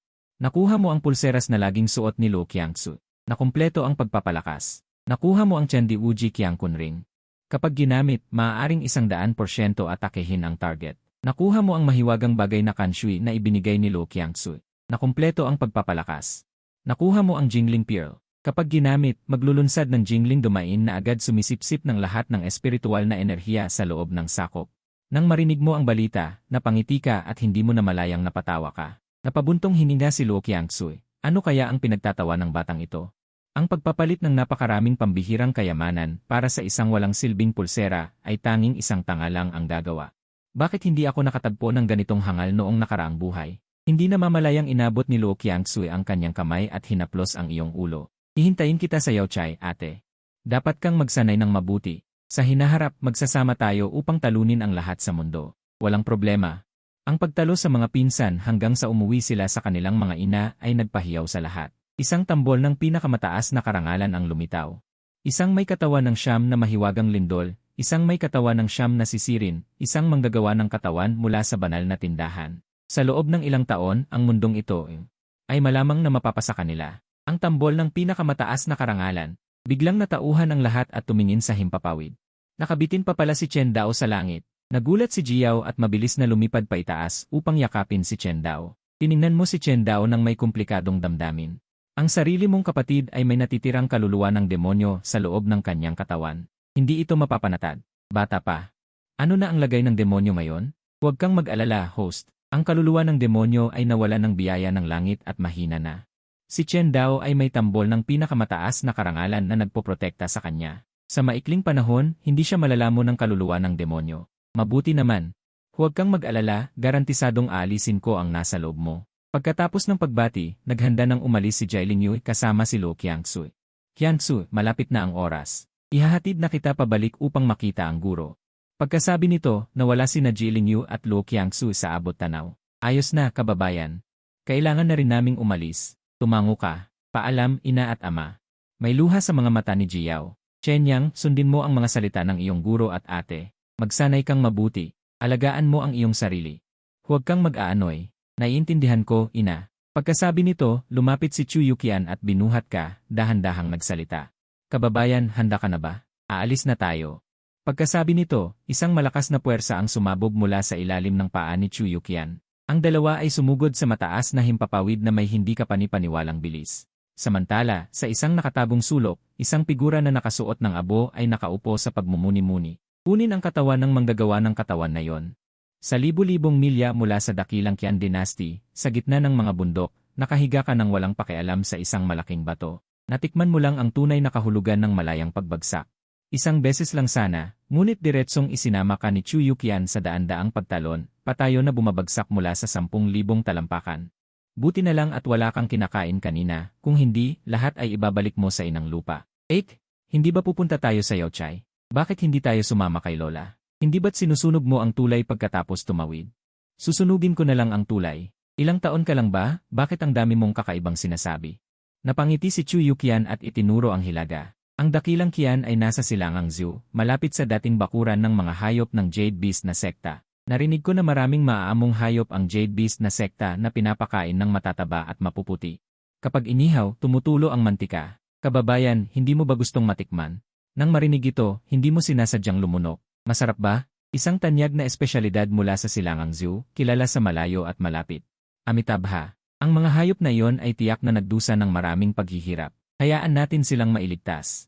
Ha, kababayan, talagang gusto kita. Bago pa man matapos ang kanyang sinabi, biglang nagbago ang kulay ng mukha ni Chu Yuqian. Sa bilis na hindi nakikita ng mata, hinawakan kanya at lumipad ng mabilis palayo. Wala pang ilang sandali, ang bato na inyong inuupuan ay biglang sumabog ng marahas. Kung nasa bato ka pa, sa oras na ito ay malamang na naging durog na laman ka na. Sinong daga ang gumagawa nito? Lumabas ka, matandang babae. Sa isang malakas na putok, pinag-isa ni Chu Yuqian ang kanyang buong lakas at tumapak sa lupa. Ang buong lupa ay pumutok. Ang mga bitak ay mabilis na kumalat mula sa punto ng pagtapak. Sumigaw si Chu Yuqian at ang lupa ay gumuho. Ang walang katapusang buhangin at bato ay bumulwak sa himpapawid, ganap na tinakpan ang malapit na lugar. Natagpuan na kita, daga. Isang figura na nakasuot ng abo ang napapaligiran ng buhangin at bato na parang matalas na patalim. Sa paligid ng kanyang katawan ay umiikot ang isang maningning na gintong bilog na kalasag, humahadlang sa walang tigil na pag-atake. Nirvana mid-stage. Kaya pala nagtatago ka lang.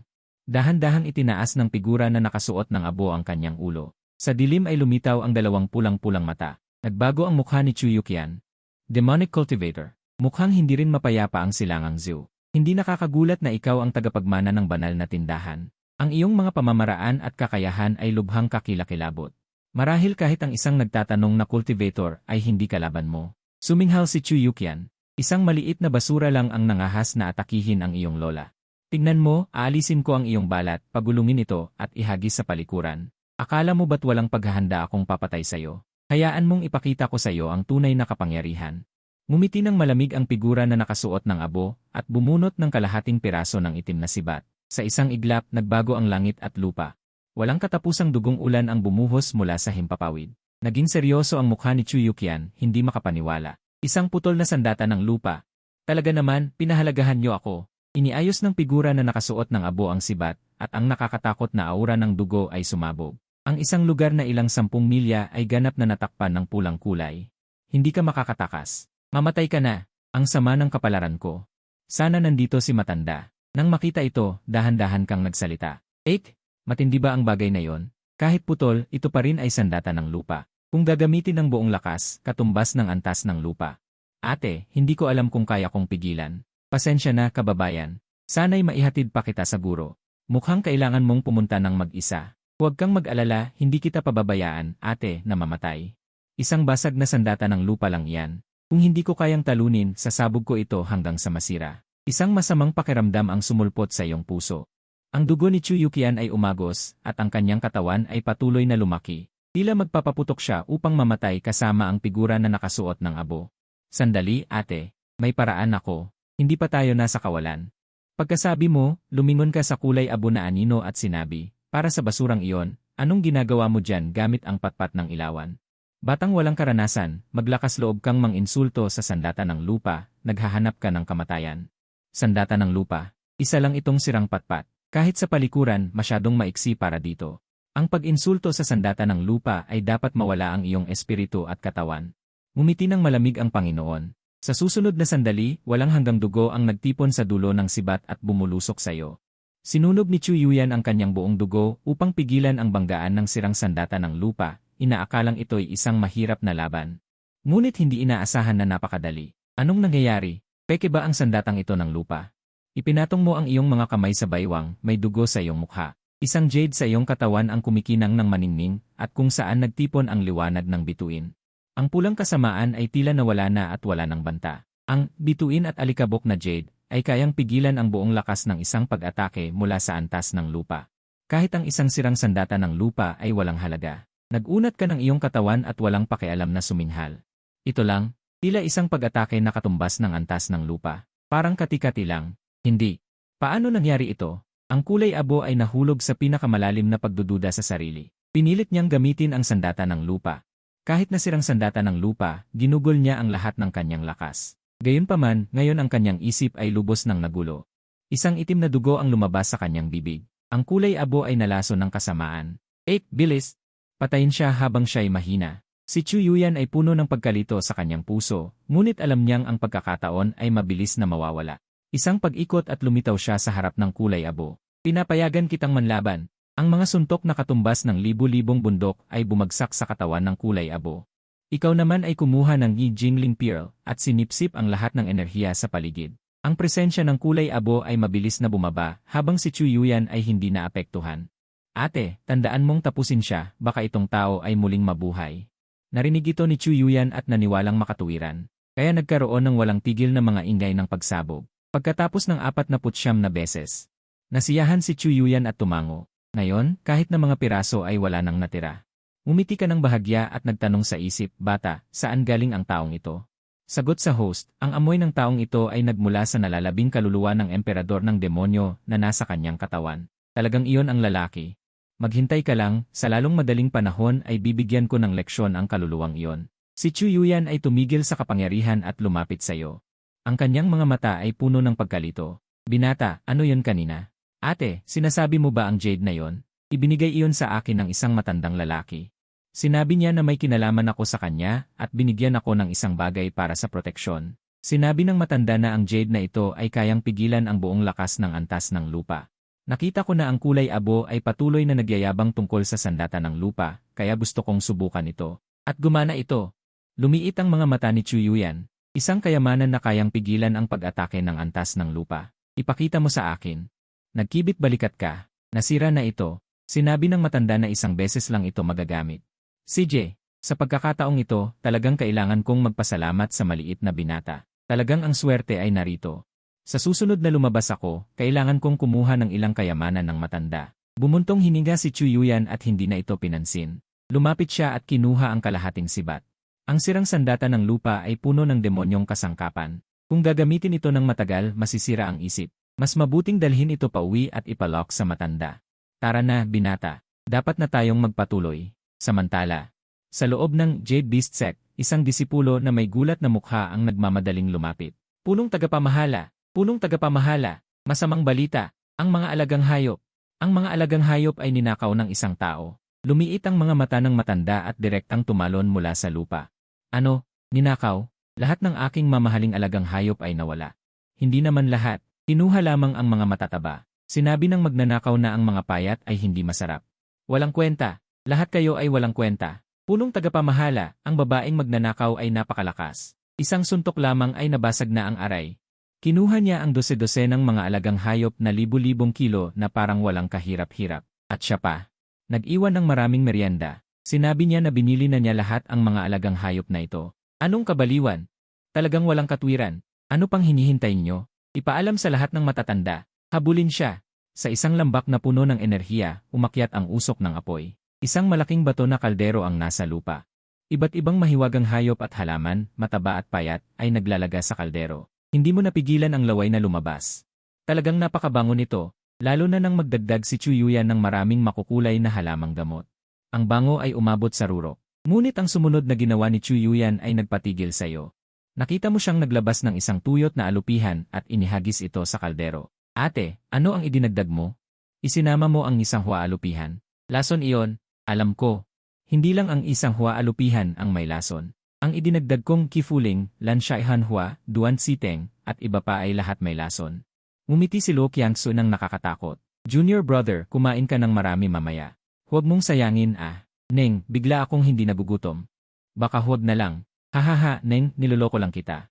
Ang paraan ng pagsasanay natin sa banal na kasulatan ng USA ay napaka-espesyal. Ang mga lason at insektong ito ay kailangan-kailangan. Malalaman mo mamaya. Tila naintindihan mo ngunit kinakabahan ka pa rin. Ang dami mong lason, kayanin kaya ng maliit kong katawan. Sumubok si Lo Qiangsu ng kaunti at tumango ng nasisiyahan. Halika, Neng, kain na. Neng, parang may 10,000 piraso yata ito. Lahat kakainin? Ngumiti si Lo Qiangsu at itinuro ang tabi. Ito ay para sa akin. Ang sayo ay nandoon. Lumingon ka at nakita mo ang isang maliit na bundok ng karne, mga 300 piraso. Dapat ubusin lahat, huwag sayangin. Mamaya, ituturo ko sa iyo ang banal na kasulatan ng USA. Pagkasabi niya, dumiretso si Lo Qiangsu sa bundok ng karne at kumain ng busog. Talagang masarap, tanging espesyalidad ng silangang lalawigan. Talagang masarap, hindi ka nag-atubili, kinonsulta ang sistema at kumain na. 3 taon at kalahati, kumain ng 300 piraso. Nakakatakot isipin, nasiyahan si Lo Qiangsu. Sa kanyang tinig, may halong walang katapusang enerhiya ng dugo. Neng, sabi niya, ang bawat sasabihin ko ngayon, dapat mong tandaan at unawain ng mabuti. Ang unang pagsasanay ang pinakamapanganib. Kung magkamali ka, maaaring maapektuhan ang iyong kinabukasan. Huwag pabayaan. Nang marinig mo ito, naningkit ang iyong atensyon. Ibaba ang hininga sa dantayan, paikutin sa buong katawan. Ang enerhiya ng araw at buwan ay bubuo ng mga butong jade. Ang alikabok ng bituin ay pupula sa gintong plato. Mula sa siyam na kamatayan, muling isisilang ang katawan ng phoenix. 10 direksyon ay babalik sa pinagmulan at mananatili sa bituin. Yuyurak sa walang laman, magiging huling daan. Ang puso ay magiging walang hanggan at hindi magigiba. Ang bawat salita ay tila may sariling kamalayan. Mabilis na pumasok sa iyong isipan at malalim na nakatatak sa iyong kamalayan. Sinunod mo ang lahat at agad na naunawaan ang lihim. Ang berdeng lason ay patuloy na lumalabas sa iyong balat. Ang itim na lason ay patuloy na lumalabas sa iyong ulo. Namangha si Lo Qiangsu. Sa unang pagkakataon pa lang, nagtagumpay na. Sabi niya at kinuha ang kanyang transmission jade. Matanda, parang may natulungan akong halimaw. Paulit-ulit na ganito, ikaw na mag-isa ay pumatay ng 500 hanggang 600 piraso ng karne ng espiritong hayop. Sobra ito sa inaasahan ni Lo Qiangsu. Di nagtagal, isang malakas na sigaw ang pumutok. Isang mahiwagang kapangyarihan ang biglang isinilang sa iyong katawan, naging 8 malalaki at matitibay na kadena. Binilanggo ang buong katawan. Napakagaling! Sa unang pagkakataon ay nakagawa ka na ng kadena. Neng, binigyan mo ako ng isang malaking sorpresa. Neng, may espesyal ba ang mga kadena na ito? Ang iyong sinanay ngayon ay ang pinakamataas na sining ng aming sekta, ang banal na kasulatan ng USA. Ang pag-develop ng mga kadena sa unang bahagi ng katawan ay tanda ng pagpasok. May 8 kadena. Binilanggo nito ang iyong mga kamay, paa, katawan, laman loob, enerhiya at dugo, at kaluluwa. Sa bawat kadena na malulutas, lalakas ang iyong kapangyarihan. Ang paglutas sa unang kadena ay katumbas ng isang nagpapadalisay ng katawan na mandirigma. Ang paglutas sa huling kadena, ang pagsupil sa kaluluwa, ay nasa hangganan ng isang halos emperador. Tumango ka at nagtanong. At ang emperador, namilog ang mata ni Lo Qiangsu. Bata ka pa, iniisip mo na ang emperador. Ang aming angkan ay napaka-espesyal, kakaunti ang miyembro. Wala pa kaming emperador hanggang ngayon. Walang nakakaalam kung paano ang susunod na landas. Nag-isip ka kung malulutas ang pagsupil sa kaluluwa at itataas ang pagsasanay sa tugatog ng pagtatanong, hindi ba natural na magiging emperador ka? Kahit hindi maging emperador. Ang pagiging may 2 landas ay halos walang kapantay sa parehong antas. Habang nag-iisip, muling kumulo ang iyong tiyan. Bilangin mo. Kanina'y kumain ka ng 800 piraso pero gutom ka pa. Buntong hininga si Lo Qiangsu. Neng, sa susunod na pagkain, ang mga taga-seksyon ng hayop ay humahabol na. Bago pa man matapos ang salita, maraming ilaw ang dumating mula sa langit. Ilang matatanda may buto ng immortal. Nakaupo sa mga kakaibang hayop, malamig na tumingin sa ibaba. Matapang na magnanakaw. Nagnakaw kayo ng espiritong hayop ng aming seksyon ng hayop. Isoli agad ang espiritong hayop. Nagkibit balikat si Lo Qiangsu. May 2 pang natitira. Umalis na kayo. Sumigaw ang pinuno ng seksyon ng hayop. 2? Ikaw, babaeng demonyo. 38 espiritong hayop ang ninakaw mo. Nasaan ang 16? Ibalik mo agad sa akin. Ngumiti si Lo Qiangsu ng tuso. Iyan ay mahirap. Ang natira ay kinain ko na. Masarap sila. Makinig kayo, mga matatanda. Bumuo agad ng aray, patayin ang babaeng demonyo na ito, ipaghiganti ang mga espiritong hayop. Maraming ilaw ang umikot sa malaking aray. Sa isang iglap ay nabuo ito, pinalibutan kayo ni Lo Qiangsu. Ngumiti si Lo Qiangsu. Neng, tingnan mong mabuti. Ngayon ay ipapakita ko sa iyo ang walang kapantay na kagandahan ng banal na kasulatan ng USA. Kahit na may libu-libong pagbabago, lahat ay aking sisirain ng isang suntok. Ito ang tunay na diwa ng pagsasanay ng katawan. Isang pulang meteor ang pumailan lang at bumagsak ng mabigat sa ginintuang aray. Nagsimulang kumalat ang mga bitak. Ang nakakatakot na kapangyarihan ay dumaan sa aray bilang daluyan. Ang nakatatanda ng Jade Beast Sect, ang pinuno ng sektang ito ay medyo nasasabi. Napakalaking dugong ito, walang pangalawa sa mundo, baka siya ay. Isang malakas na tawa, ngunit ang gintong pormasyon ay direktang nasira, nagpaurong sa lahat. Mga matatandang lalaki ng Jade Beast Sect, pakinggan nyo, walang mga espiritong hayop. Wala ring buhay, ang merienda ay nabayaran na, kung magpupumilit kayo. Huwag sisihin si Lola kung hindi siya magiging magalang. Sa gulat ng mga nakatatanda, bumaba ang pinuno ng Jade Beast Sect mula sa himpapawid. Sa harap ni Chu Yuqian, siya ay yumuko at nagtanong, maaari bang malaman kung ikaw ay mula sa Fan Shengdian? Matandang Chu, nagtatakang tanong ni Chu Yuqian, sino ka? Kilala mo ako? Tuwang-tuwa ang pinuno ng Jade Beast Sect, sunod-sunod na nagsalita. Ang hamak na si Fang Yuan ay bumabati sa matandang, maaari bang matandaan ni matandang Chu, 1,000 taon na ang nakalipas sa hilagang pole. Pinatay mo ang isang dragon na nasa yugto ng Nirvana, parang may nangyari nga iyon. Pero ano ang kinalaman mo doon?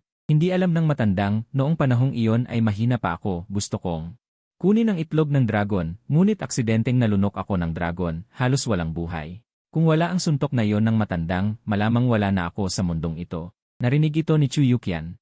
May ganoon bang nangyari? Itinuturing ko na lang na swerte mo, huwag mo akong pasalamatan. Nagbibiro ang matandang, ang napakalaking dugong iyon, hanggang ngayon ay naaalala ko.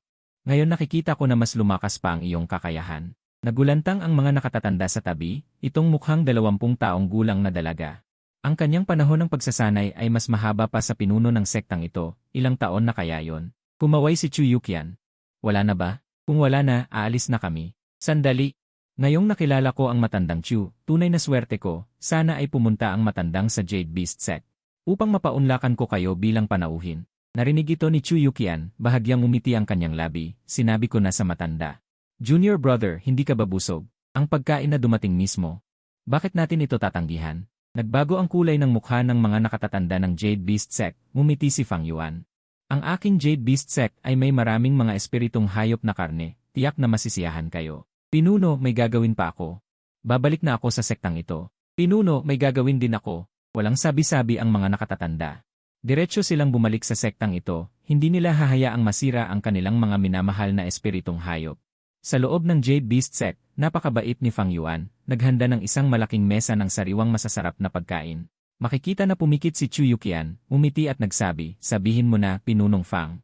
Ano ang hiling mo sa akin? Bahagyang nagulat si Fang Yuan, talagang hindi ko kayang itago ito sa matandang. Mayroon na akong hihilingin. Alam ng matandang Chu, ang sining ng aming Jade Beast Sect ay nakatuon sa pagkontrol ng mga espiritong hayop. Ang sariling lakas sa labanan ay napakahina. Ilang taon na ang nakalipas, ang huling alaga namin. Naswallowing na Sparrow ay namatay, nag-iwan ng isang tunay na itlog. Ang itlog na ito ay hindi mapisa, maingat na sinuri ng aming matanda, natuklasan na may depekto ito mula pa sa simula.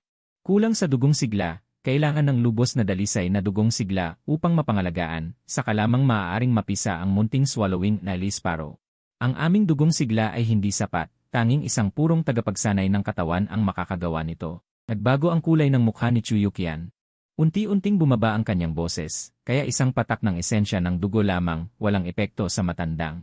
Dahan-dahang tumango si Chu Yuqian, isang patak ng esensya ng dugo ay talagang walang epekto sa kanya. Hindi naman ito imposible pero tuwang-tuwa si Fang Yuan, agad na nagsalita. Maaaring humingi ang matandang ng anumang hiling, basta kayanin ng aming Jade Beast Sect, gagawin namin. Ganito, narinig ko na ang inyong Jade Beast Sect ay may isang nakatagong hardin ng mga alagang espiritong hayop. Hindi maaaring pumasok ang hindi miyembro ng pangunahing sektang ito.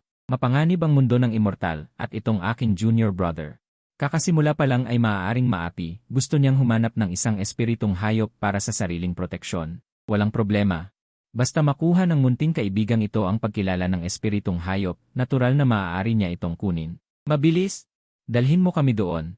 Ngumiti si Chu Yuqian, junior brother. Sandali lang ang kain, mamili muna tayo ng alaga. Darating na ako, ate.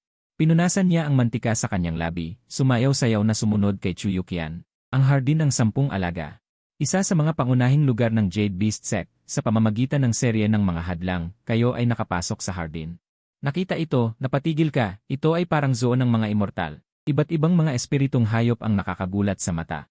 Wala man lang takot sa mga mata ng mga espiritong hayop, halatang maganda ang pamumuhay nila rito. Ngunit ang aksidente ay laging dumarating ng hindi inaasahan. Hindi nagtagal, isang malakas na pagsabog ang narinig mula sa pinakaloob ng hardin ng 10 alaga. Ang pulang-pulang apoy ay sumabog paitaas, nakakatakot. Sa paligid, may boses na nagtatanong, ano ang nangyari? Para sa pinuno, si Fang Shani ay pumunta lang sa lava zone. Ang maliit na batang ito. Patawad sa nakatatanda, ang ingay na yon ay mula sa isang lava beast, medyo magagalitin. Tumingin ka sa pulang apoy na yon na puno ng pag-usisa. Ang apoy ay may banal na amoy, tiyak na hindi lava. Ate, puntahan natin doon. Ang lava zone ng Orion, Sydney yon. Makikita ang isang batang babae na nakasuot ng pulang damit, nakatayo sa mainit na lava, mga 4 o 5 taong gulang. Ang kanyang buong katawan ay basang-basa sa pawis. Fang Shani, hindi nalalabas si Xiaohong. Bumaba ka na. Kakasimula mo lang mag-quench ng katawan, hindi mo siya mapapanood. Ang batang babae na nakapula ay may mukha na. Matigas ang ulo, walang intensyong sumuko. Kuya Zhu, huwag mo akong pakialaman. Sinabi ng tatay ko. Ang tunay na pagsisikap ay makakabali ng bato. Kung magpapatuloy ako, tiyak na mapapakilos ko. Si Xiaohong at matagumpay na makapag-sign ng kontrata. Fang Shani, kung walang tadhana, bakit pilitin?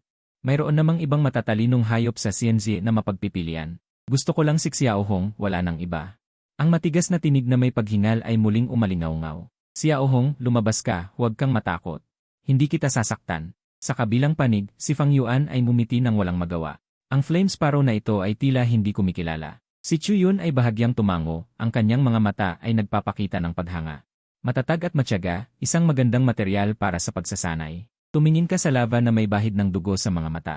Bata, ano ang nasa loob nito? Para sa host, sa ilalim ng lava ay may isang mutated flame sparrow, may dugo ng banal na phoenix na Zuke, kasalukuyang nasa yugto ng pagkabata. Kaya't ang apoy ay may mahinang banal na amoy, ito pala ay dugo ng Zuke. Paano ko ito maaamo? Ang host ay may source key at malapit sa lahat ng nilalang, madali itong maamo. Umiti ka ng bahagya at nagsalita. Huwag pilitin, naiintindihan mo. Habang nagsasalita ka, humakbang ka pasulong patungo sa lava. Isang binatilyong mga 7 o 8 taong gulang ang humarang sayo. Sino ka, munting bata? Anong ginagawa mo dito? Tiningnan mo ang binatilyo. Lumayo, lumayo, huwag kang humarang. Ako ang mag-aamo ng alaga. Ako si Chuyon, ang pinakamahusay na talento ng aming CNJ. Ikaw na munting bata, paano mo ako magagalit ng ganito? Titignan ko kung hindi kita paparusahan. Sobra kayata sa nerbiyos? Ang bata-bata mo pa at nagre-rebelde na sa pagbibinata. Si Fang Yuan ay akmang haharang, ngunit pinigilan ng nakatatandang Chuyon. Fang Zhongzhu, mag-away lang ang mga bata. Tumalon si Chuyon hanggang sa harap mo, itinaas ang kanang kamao at sinuntok ng malakas ang iyong mukha. Munting bata, tuturuan kita kung paano igalang ang kuya. Inabot mo ang iyong maliit na matabang kamay at bahagyang hinawakan ang mabilis na pag-atake. Na agad na nasira. Pagkatapos, isang siko muna, pagkatapos ay isang sipa sa kanan na itinapon si Chuyon sa gilid. Si Chuyon ay natulala sa sipa. Hindi na alintana ang kanyang bugbog na mukha, nakahiga siya sa lupa na walang imik. Biglang umupo si Chuyon, at ang kanyang luha ay hindi mapigilang bumagsak. Inaapi mo ako. Hahanapin ko ang master ko para disiplinahin ka. Hintayin mo ako. Si Fang Yuan ay napangiwi, direktang iminagayway ang kanyang manggas at pinatigil ang 5 pandama ni Chuyon. Ang pinakamahusay na kabataan ng Lai Shuzian ngayon ay, patawad sa nakatatanda. Sa kabilang panig, lumingon si Fang Yuan mula sa lava na may inis. Sino ka? Mukhang hindi kita nakita dati. Bakit mo sinaktan si Kuya Chu? Lumakad ka ng mayabang. Tumalon ng bahagya at dumating sa ibabaw ng bato. Si Kuya Chu mo ang unang sumuntok. Depensa lang ako. Depensa? Ano ang ibig sabihin niyan? Hindi iyon mahalaga. Anong ginagawa mo dito? Narinig ito ni Fang Yi at malungkot na nagsalita. Ang bahay ni Xiaohong ay nasa ilalim ng lava na ito. Gusto kong makipagkontrata sa kanya pero tila ayaw niya akong pansinin. Matagal na akong naghihintay dito. Tumingin ka sa katabing babae na mataba at medyo cute. Gusto mo ba siyang makita? May paraan ako. Masiglang tumango si Fang Yi. Talaga? Kung matawag mo si Xiaohong, bibigyan kita ng maraming merienda. Iwinagayway mo ang iyong daliri. Hindi, ayaw ko ng merienda. Paano kung bigyan mo ako ng ilang mga alagang hayop? Yung mga mataba at malalaki. Naguluhan si Fang Yi ngunit tumango. 2, tama ba? Walang problema. Sa lava, bahagyang nakaangat ang iyong mga labi. Huminga ka ng malalim at sumigaw patungo sa lava. Labas, munting sisiw. Bumulwak ang walang katapusang lava. Sa gitna ng lava, isang pares ng maalab na mga mata, may kaunting pag-usisa. Ay patuloy na sinusuri ang tao sa harap.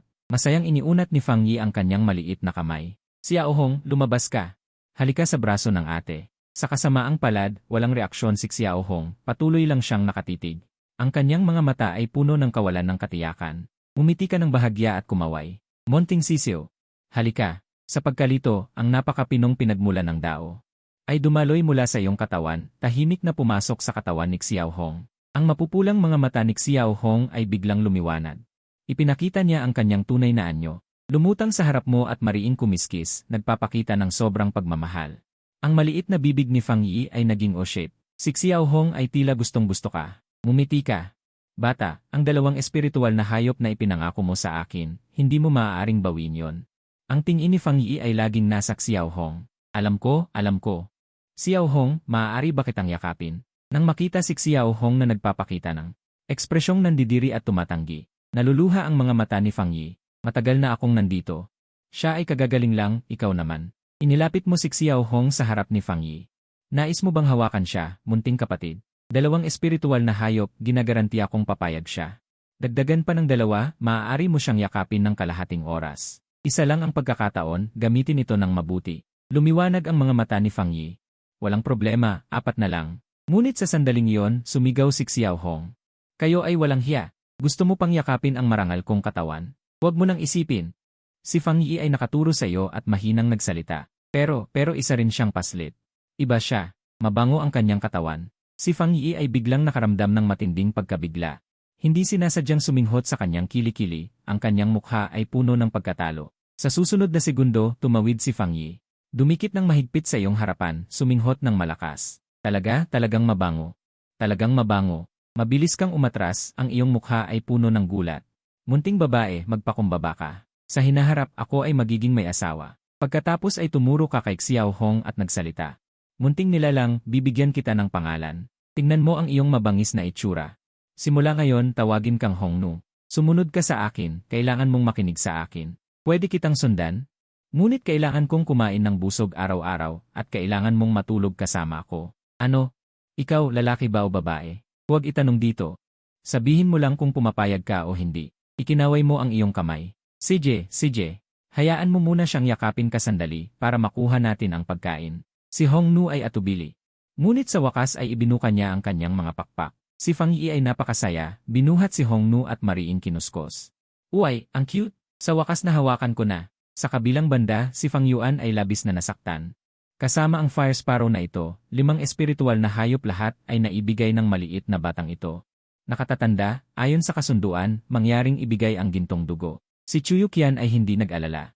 Bahagyang tumapik, isang patak ng gintong dugo ang lumipad mula sa kanyang daliri. Si Fang Yuan ay labis na natuwa.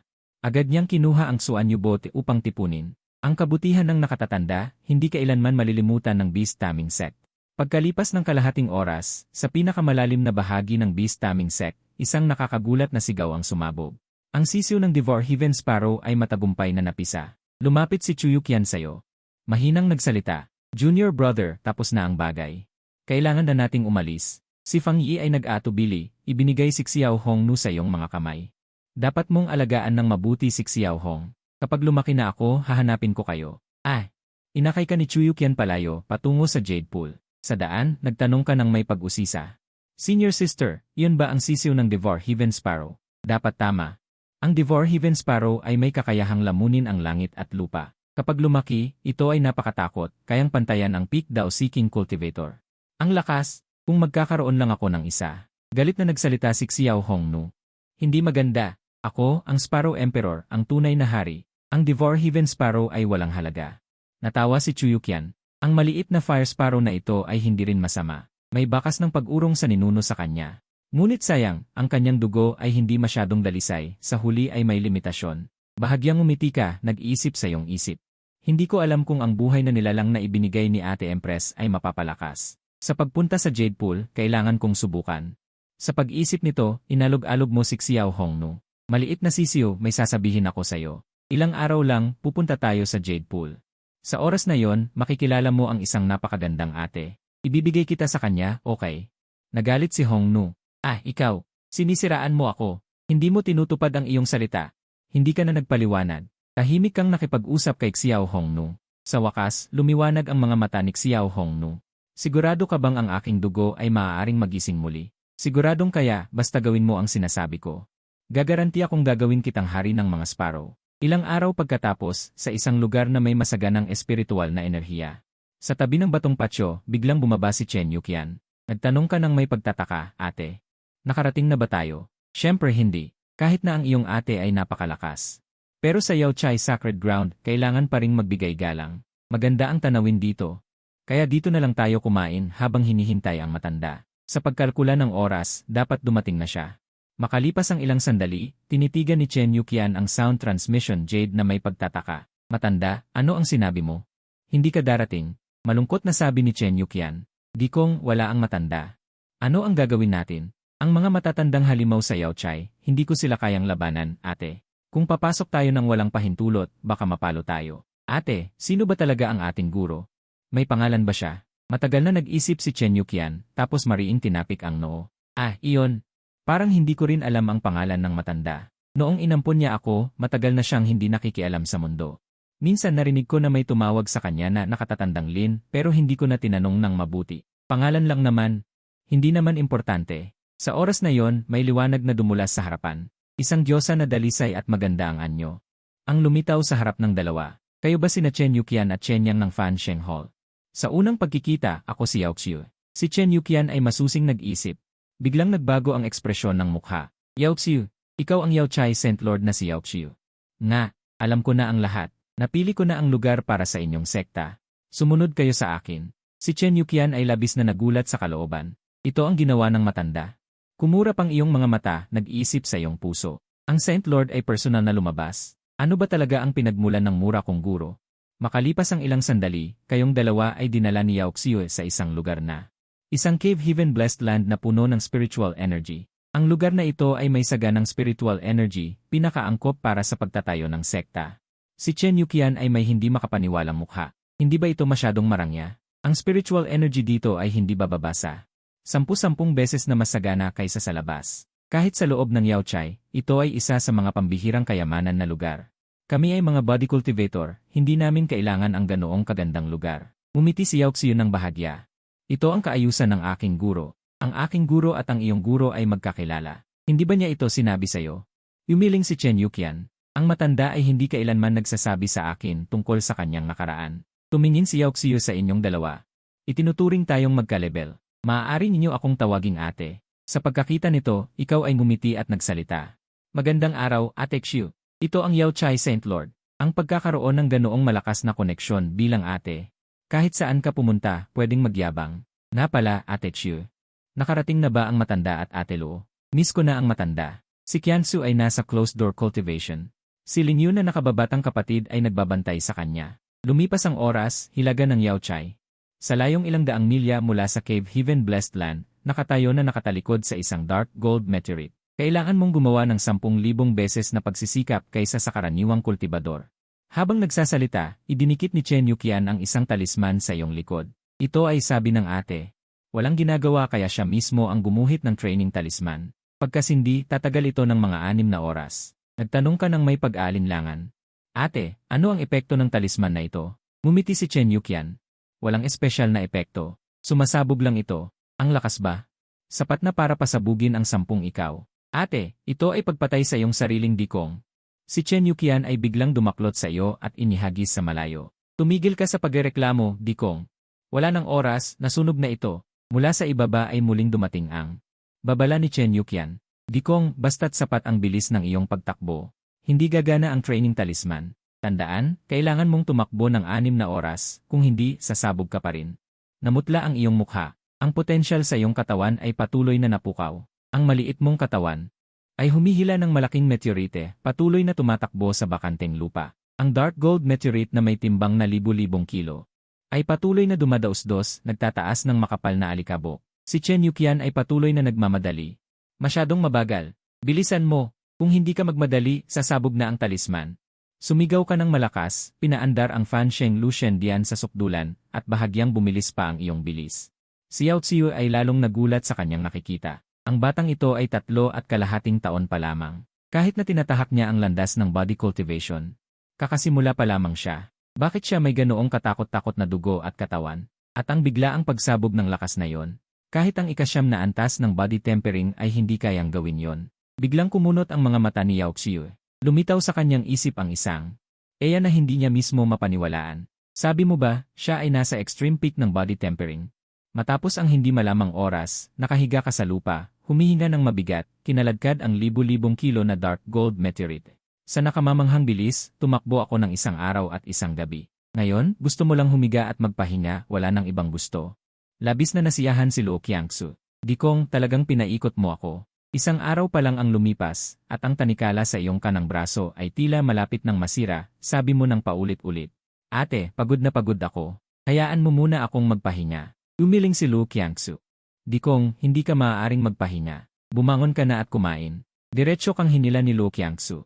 Inihagis ka sa isang bunto ng inihaw na karne ng banal na usa. Namangha si Little Red na nakatingin. Ganito ba ang pagsasanay ng mga tao? Masyadong malupit. Ang masarap na amoy ng karne ay gumising sa iyong gutom. Ang iyong maliit na bibig ay kusang gumalaw, nilamon ang karne na puno ng enerhiya. Isang mainit na agos ang kumalat mula sa iyong tiyan patungo sa bawat sulok ng iyong katawan. Tahimik na nagpaalala si Luo Qiangsu habang pinagmamasdan ka ng mabuti upang maiwasan ang aksidente. Ngayon, gamitin mo ang pagkakataong ito upang sumipsip ng enerhiya. Ang sirkulasyon ng iyong cultivation path ay patuloy na umiikot. Naglabas ng lason at pinalakas ang katawan. Di nagtagal, naubos mo ang bunto ng karne at ang pagod ng iyong katawan ay tuluyang nawala. Ito ba ang paraan ng pagsasanay sa katawan? Napakaganda. Pakiramdam ko kaya ko ulit gawin. Sa kabilang banda, hinila ni Luo Qiangsu ang dalawang malalaking pakpak na ginto gamit ang kanyang espada at tumingin sa paligid. Di kong ipagpatuloy natin. Doble ang hirap ngayon. Bago ka pa makareact, dalawang training talisman ay nakadikit na sa iyong likod. Ate, hayaan mo naman akong makahinga. Di kong, hindi ka pwedeng huminga. Bumangon ka na at kumain. Namangha si Yao Xiu sa nakita. Tiyak na niyang nakalusot na si Chen Yang sa ikasyam na antas ng pagsasanay sa katawan. Ngunit kahit na may walang hanggang karanasan, hindi pa rin niya maintindihan kung paano nagsasanay si Chen Yang. 3 taon at kalahating gulang, nasa ikasyam na antas ng pagsasanay sa katawan. Malamang na hindi rin ito kaya ng maalamat na anak ng emperador. Sa loob ng tahimik na silid ng Yaoqi Palace, tahimik na lumitaw si Yao Xiu sa tabi ni Jelinyu. Bahagyang yumuko si Jelinyu. Ate, dumating ka. Tiningnan ni Yao Xiu ang maliit na babaeng nababalot ng fog. Nag-aalala siyang nagtanong, paano na si Xiangsu? Nagbigay ang guro ng gintong usa ng Yaoqi. Patuloy itong nagpapalakas ng katawan ni Xiangsu. Hindi magtatagal, malalampasan niya ang ikasyam na antas ng pagsasanay sa katawan. 4 na taong gulang sa ikasyam na antas ng pagsasanay sa katawan. Bukod kay Yaoqi Dizun noon, walang makakatumbas. Kung dati, sang-ayon si Yao Xiu kay Jelinyu. Ngunit ngayon, bumuntong hininga lang siya. Hindi sapat ang ikasyam na antas ng pagsasanay sa katawan. Ang limitasyon ng siyam na ulap na dragon body ay hindi dapat huminto dito. Nagulat si Jelinyu. Ate, gusto mo bang pilitin si Xiangsu na lumampas sa ikasyam na antas? Ngunit hindi madali ang lumampas. Kailangan ng bihirang pagkakataon, matibay na loob, at pambihirang talento. Tumahimik sandali si Yao Xiu. Hindi na nagpatuloy sa usapan, direktang nagpalit ng paksa. Dumating na ang bata sa inyo. Kapag lumabas na si Xiangsu, magkita kayo. Lumiwanag ang mukha ni Jelinyu. Yang sa palagay ko ay nagsimula na siya sa kanyang landas ng pagsasanay sa katawan. Hindi lang nagsimula, iniwan niya ang kanyang mga kasama ng 100,000 milya. Umubo si Yao Xiu. Ang landas ng pagsasanay ay maraming pagkakatulad. Kung may oras, pumunta si Xiangsu at humingi ng payo. Nagtataka si Jelinyu. Humingi ng payo. At saka, hayaan ang mga alagad na nasa antas ng pagsasanay sa katawan na magsanay kasama siya. Malaking tulong ito sa kanilang pag-unlad. Natigilan si Jelinyu, medyo naawa. Ate, Yang ay nagsisimula pa lang. Paano kung ang mga alagad ay walang ingat at masaktan siya? Umiling si Yao Xiu. Huwag kang mag-alala, hindi mangyayari yon. Gawin mo lang ang sinabi ko. Sige, naintindihan ko na, ate. Mabilis na lumipas ang ilang araw. Nakaupo kang mag-isa sa gintong bato, nag-isip. Ito ang iyong bihirang oras ng pahinga. Aba, aking Diyosa na Emperatrice, kailan ka ba lalabas? Naubusan na ako ng gamit ko. Nag-unat ka, nararamdaman ang malakas na enerhiya sa iyong katawan. Ang tanikala sa iyong kanang braso ay nagsisimula ng lumuwag. Sa ilang araw, masisira ko ang pagkakagapos. Sinabi ng ate na kapag nasira ang unang tanikala, magkakaroon ako ng lakas na katumbas ng ikasyam na antas ng pagsasanay sa katawan. Kasama ang aking sariling pagsasanay sa ikasyam na antas, malamang na walang makakatalo sa akin sa antas ng pagsasanay sa katawan. Kung pipilitin kong huwag lumampas, makakaya ko bang humakbang pa? Patuloy kang nag-iisip at sa wakas ay gumawa ng desisyon. Pipilitin mong pigilan ang tanikala sa iyong kanang braso habang nasa ika-9 na antas ng pagsasanay sa katawan, hanggang sa hindi na ito mapigilan sa kakalalampas. Sa ganitong paraan, kahit na mas matagal ang tanikala, ang pagtitipon ng lakas ay maaaring magdulot ng hindi inaasahang pagbabago. Nakaupo ka sa Xuanjin Featherstone na nag-isip. Ito ang iyong pambihirang oras ng pahinga. Ay, aking ate na babaeng emperador, kailan ka ba lalabas? Ang aking mga kayamanan ay hindi na sapat. Nag-unat-unat ka, nararamdaman ang umaapaw na dugo sa iyong katawan. Ang kadena sa kanang braso ay nagsisimula ng lumuwag.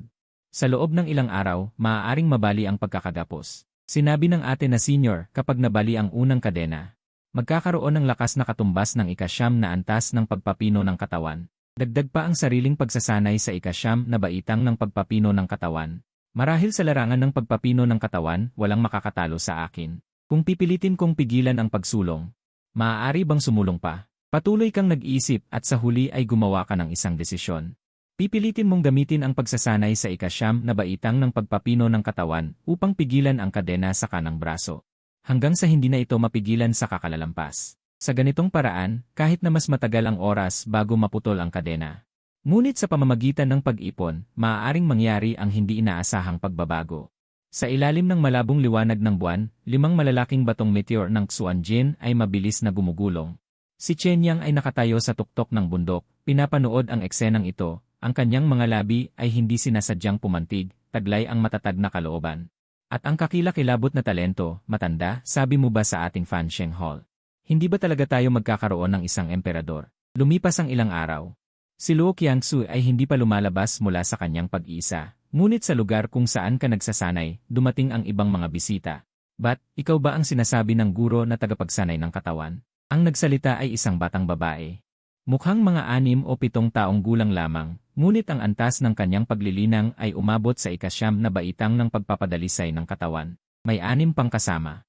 5 o 6 na taong gulang din sila. Tinitigan mo sila ng may pagtataka. Ano ang kailangan nyo sa akin? Ang pangalan ko ay Baiwa. Sinabi ng guro na ang landas ng tagapagsanay ng katawan ay naiba. Gusto naming makipaglaro sa bata. Ang mga kalapit na batang babae ay sunod-sunod na tumango. Huwag kang mag-alala, bata. Mag-iingat kami, hindi ka namin sasaktan. Makipaglaro ba?